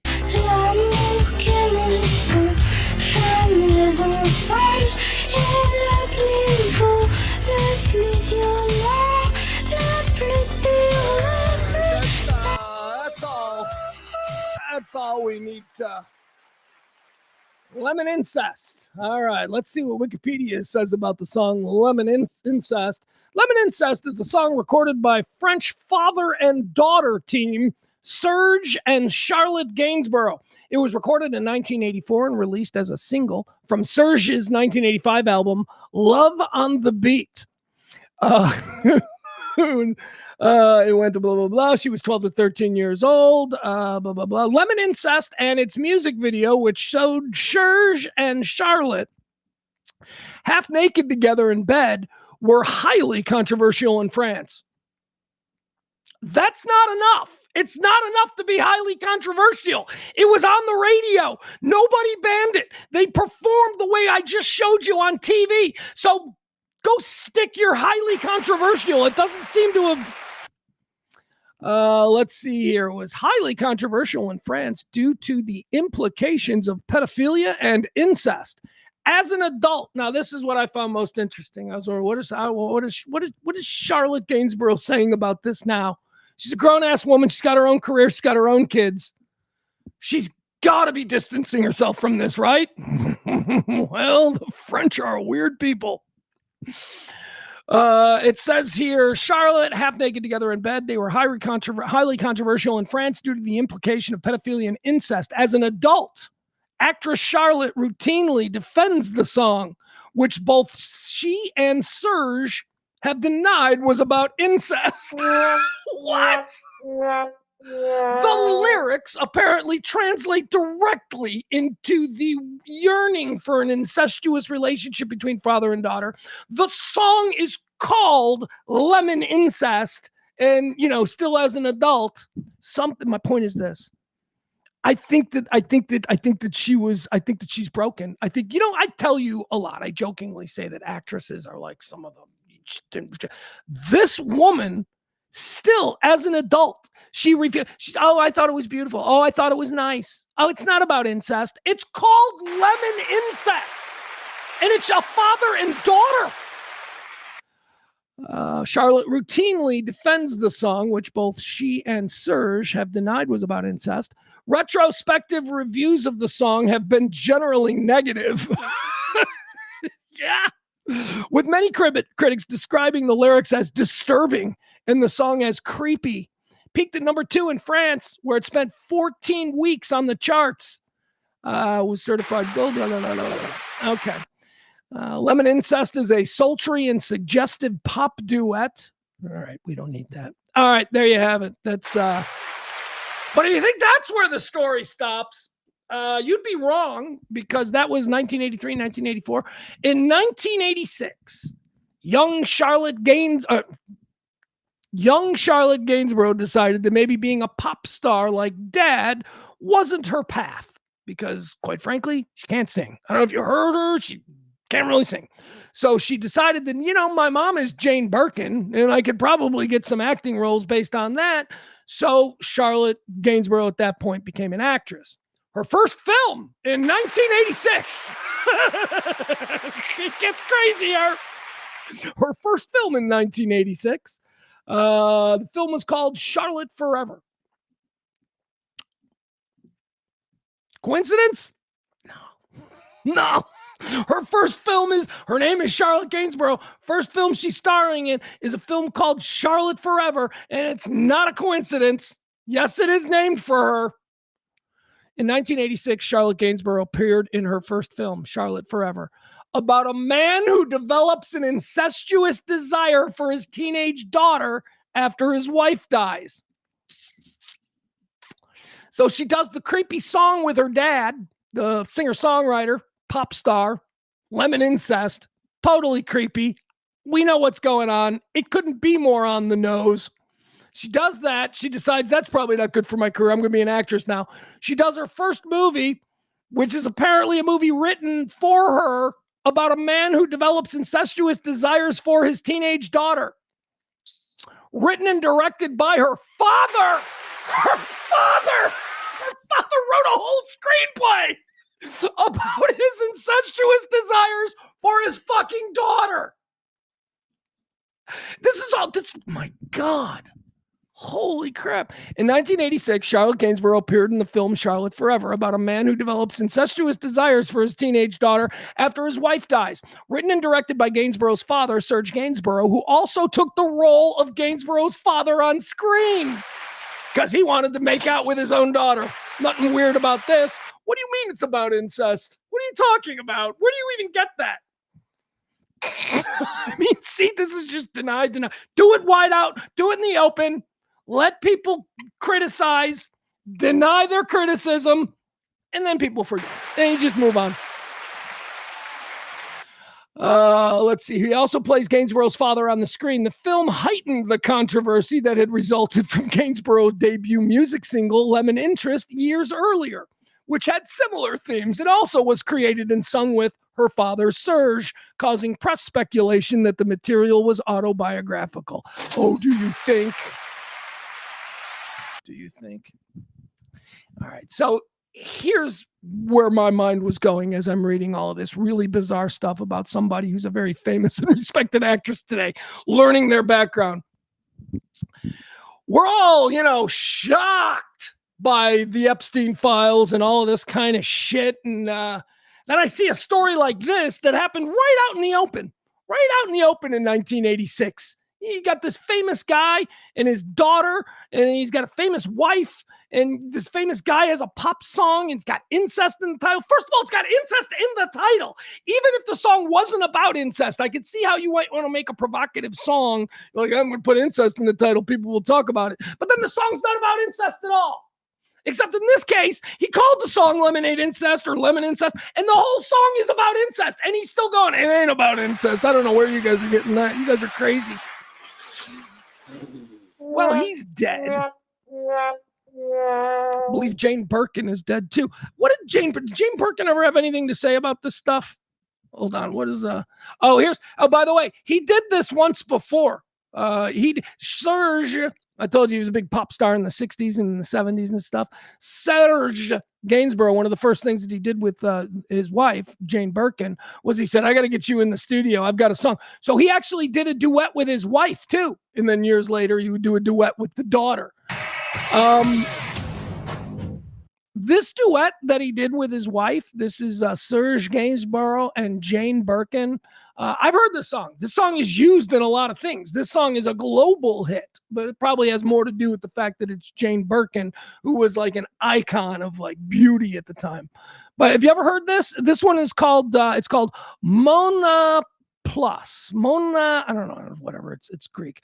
But this is the first song that he did with the wife. He would in the 80s do another song with the daughter, the aforementioned Lemonade Incest. Here, this is Serge and Jane Birkin. This was actually a hit. I think this was used in Mad Men. I mean, I know it's been used in movies and it's been used for effect dramatically in films. Let me know if you recognize it.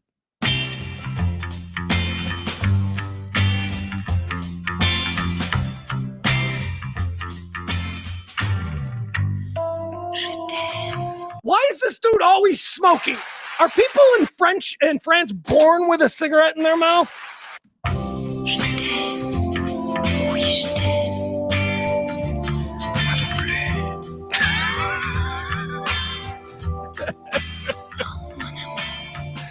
You know what I'm going to do? You know what I'm going to do on the ride home today? Because I've dabbled in this before. I had a friend. He was a DJ. He's a DJ in Dallas. And he swears by it. And he uses it in all of his mixes. And it's like, he swears by 80s French new wave pop music. Like he's like, dude, you have no idea. There is a whole genre of really cool beats and really cool stuff. And we just never heard it here because we don't speak French. But the music is amazing. So I think on the ride home today, I'm gonna jump onto his Spotify and I'm gonna hit a couple of his playlists. Yeah, continue.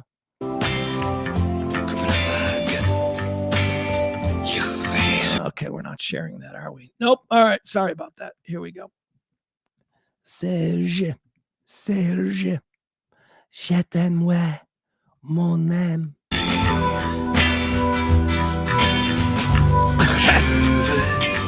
Je veux et je viens.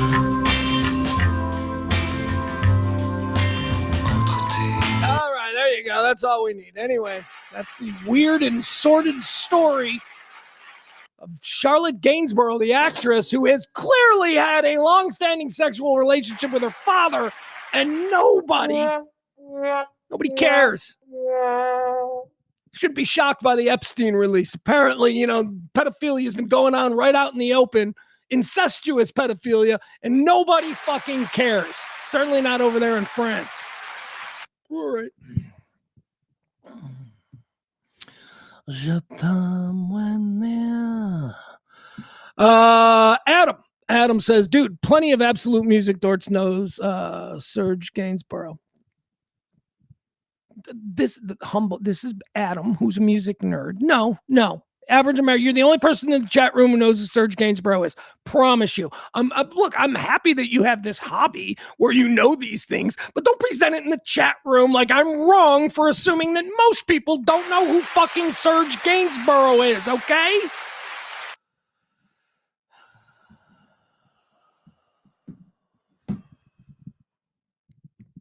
Adam, do you know who Adrian Celestano is? That's the guy who you really ought to be into. My son and I love Adrian Celestano. He's Italian. He's an Italian pop star. That's how I would see your Serge Gainsborough with an Adrian Celestano. Prison cola ensign Cuso. All right. When you know, you know. Let's see. Barney in the chat room. Barney says, how does it compare to seeking a friend for the end of the world? Oh, okay. So this is a question about melancholia. How does it compare? It doesn't. It is nothing like any movie you've ever seen. Adam's seen it. Adam didn't like it. I have suggested melancholia to dozens of people. I would say maybe one or two has come back and gone, that fucking movie is deep. And I'm like, yeah, I know. I know. It's soul-shatteringly deep if you connect with it. A lot of people don't connect with it. It is really slow. I also think about melancholia, and because I'm a big Lars von Trier fan, I've read enough about this trilogy. I think it was made for people who have depression. I think it's at a speed for people who understand depression, because it is certainly the thing that is driving Kirsten Dunst in this. It's her wedding day, but she's also going through an incredible depressive spiral. Now she has reason to, because she's getting married to, who's the guy? Who's that good-looking guy that she married? Who's the good-looking guy? He's Hollywood's good-looking guy. When they can't afford one of the other good-looking guys, they always go with this guy, Skarsgård, Alexander Skarsgård. She's getting married to him. She should be happy, but she's not, because she knows the world's about to end. Of course, the authorities are like, it's just going to pass by. It's going to be a crazy celestial occurrence. It's never happened before, but everything's going to be fine. Don't worry about it. Meanwhile, they all know that the world is ending, but they're just telling us all it's going to be cool. Yeah, I do not expect it. Melancholia is not a movie that I just say everybody should watch. You have to be, but the same goes for Nymphomaniac and Antichrist. This is, you gotta be, and it's not for everybody. It's not to say like it's not to say if you don't like these Lars von Trier movies, if you don't like these movies, I'm not going to sit here and be like, well, you have no credibility as a film. No, it ain't like that. It ain't like that. Like Werner Herzog. Like I love films, right? But I can't watch Werner Herzog movies. I'm not as taken by them as other people are. So these are special niche directors. So it doesn't, like, Adam, don't go on the defensive just because, I'm like, you didn't like it. I don't think any less of you as a film person. Lars von Trier is hard. It's hard for people. But if he connects, man, he connects. It's fucking wild. Melancholia is my favorite of those three, of the three. Melancholia, Antichrist, and Nymphomaniac. I think I like Nymphomaniac the least. That was the one that was the most disturbing. Although now that I know Charlotte Gainsborough's background, she has very few sexual hangups, I would assume. So she was maybe perfect for the role of the Nymphomaniac in Nymphomaniac. All right.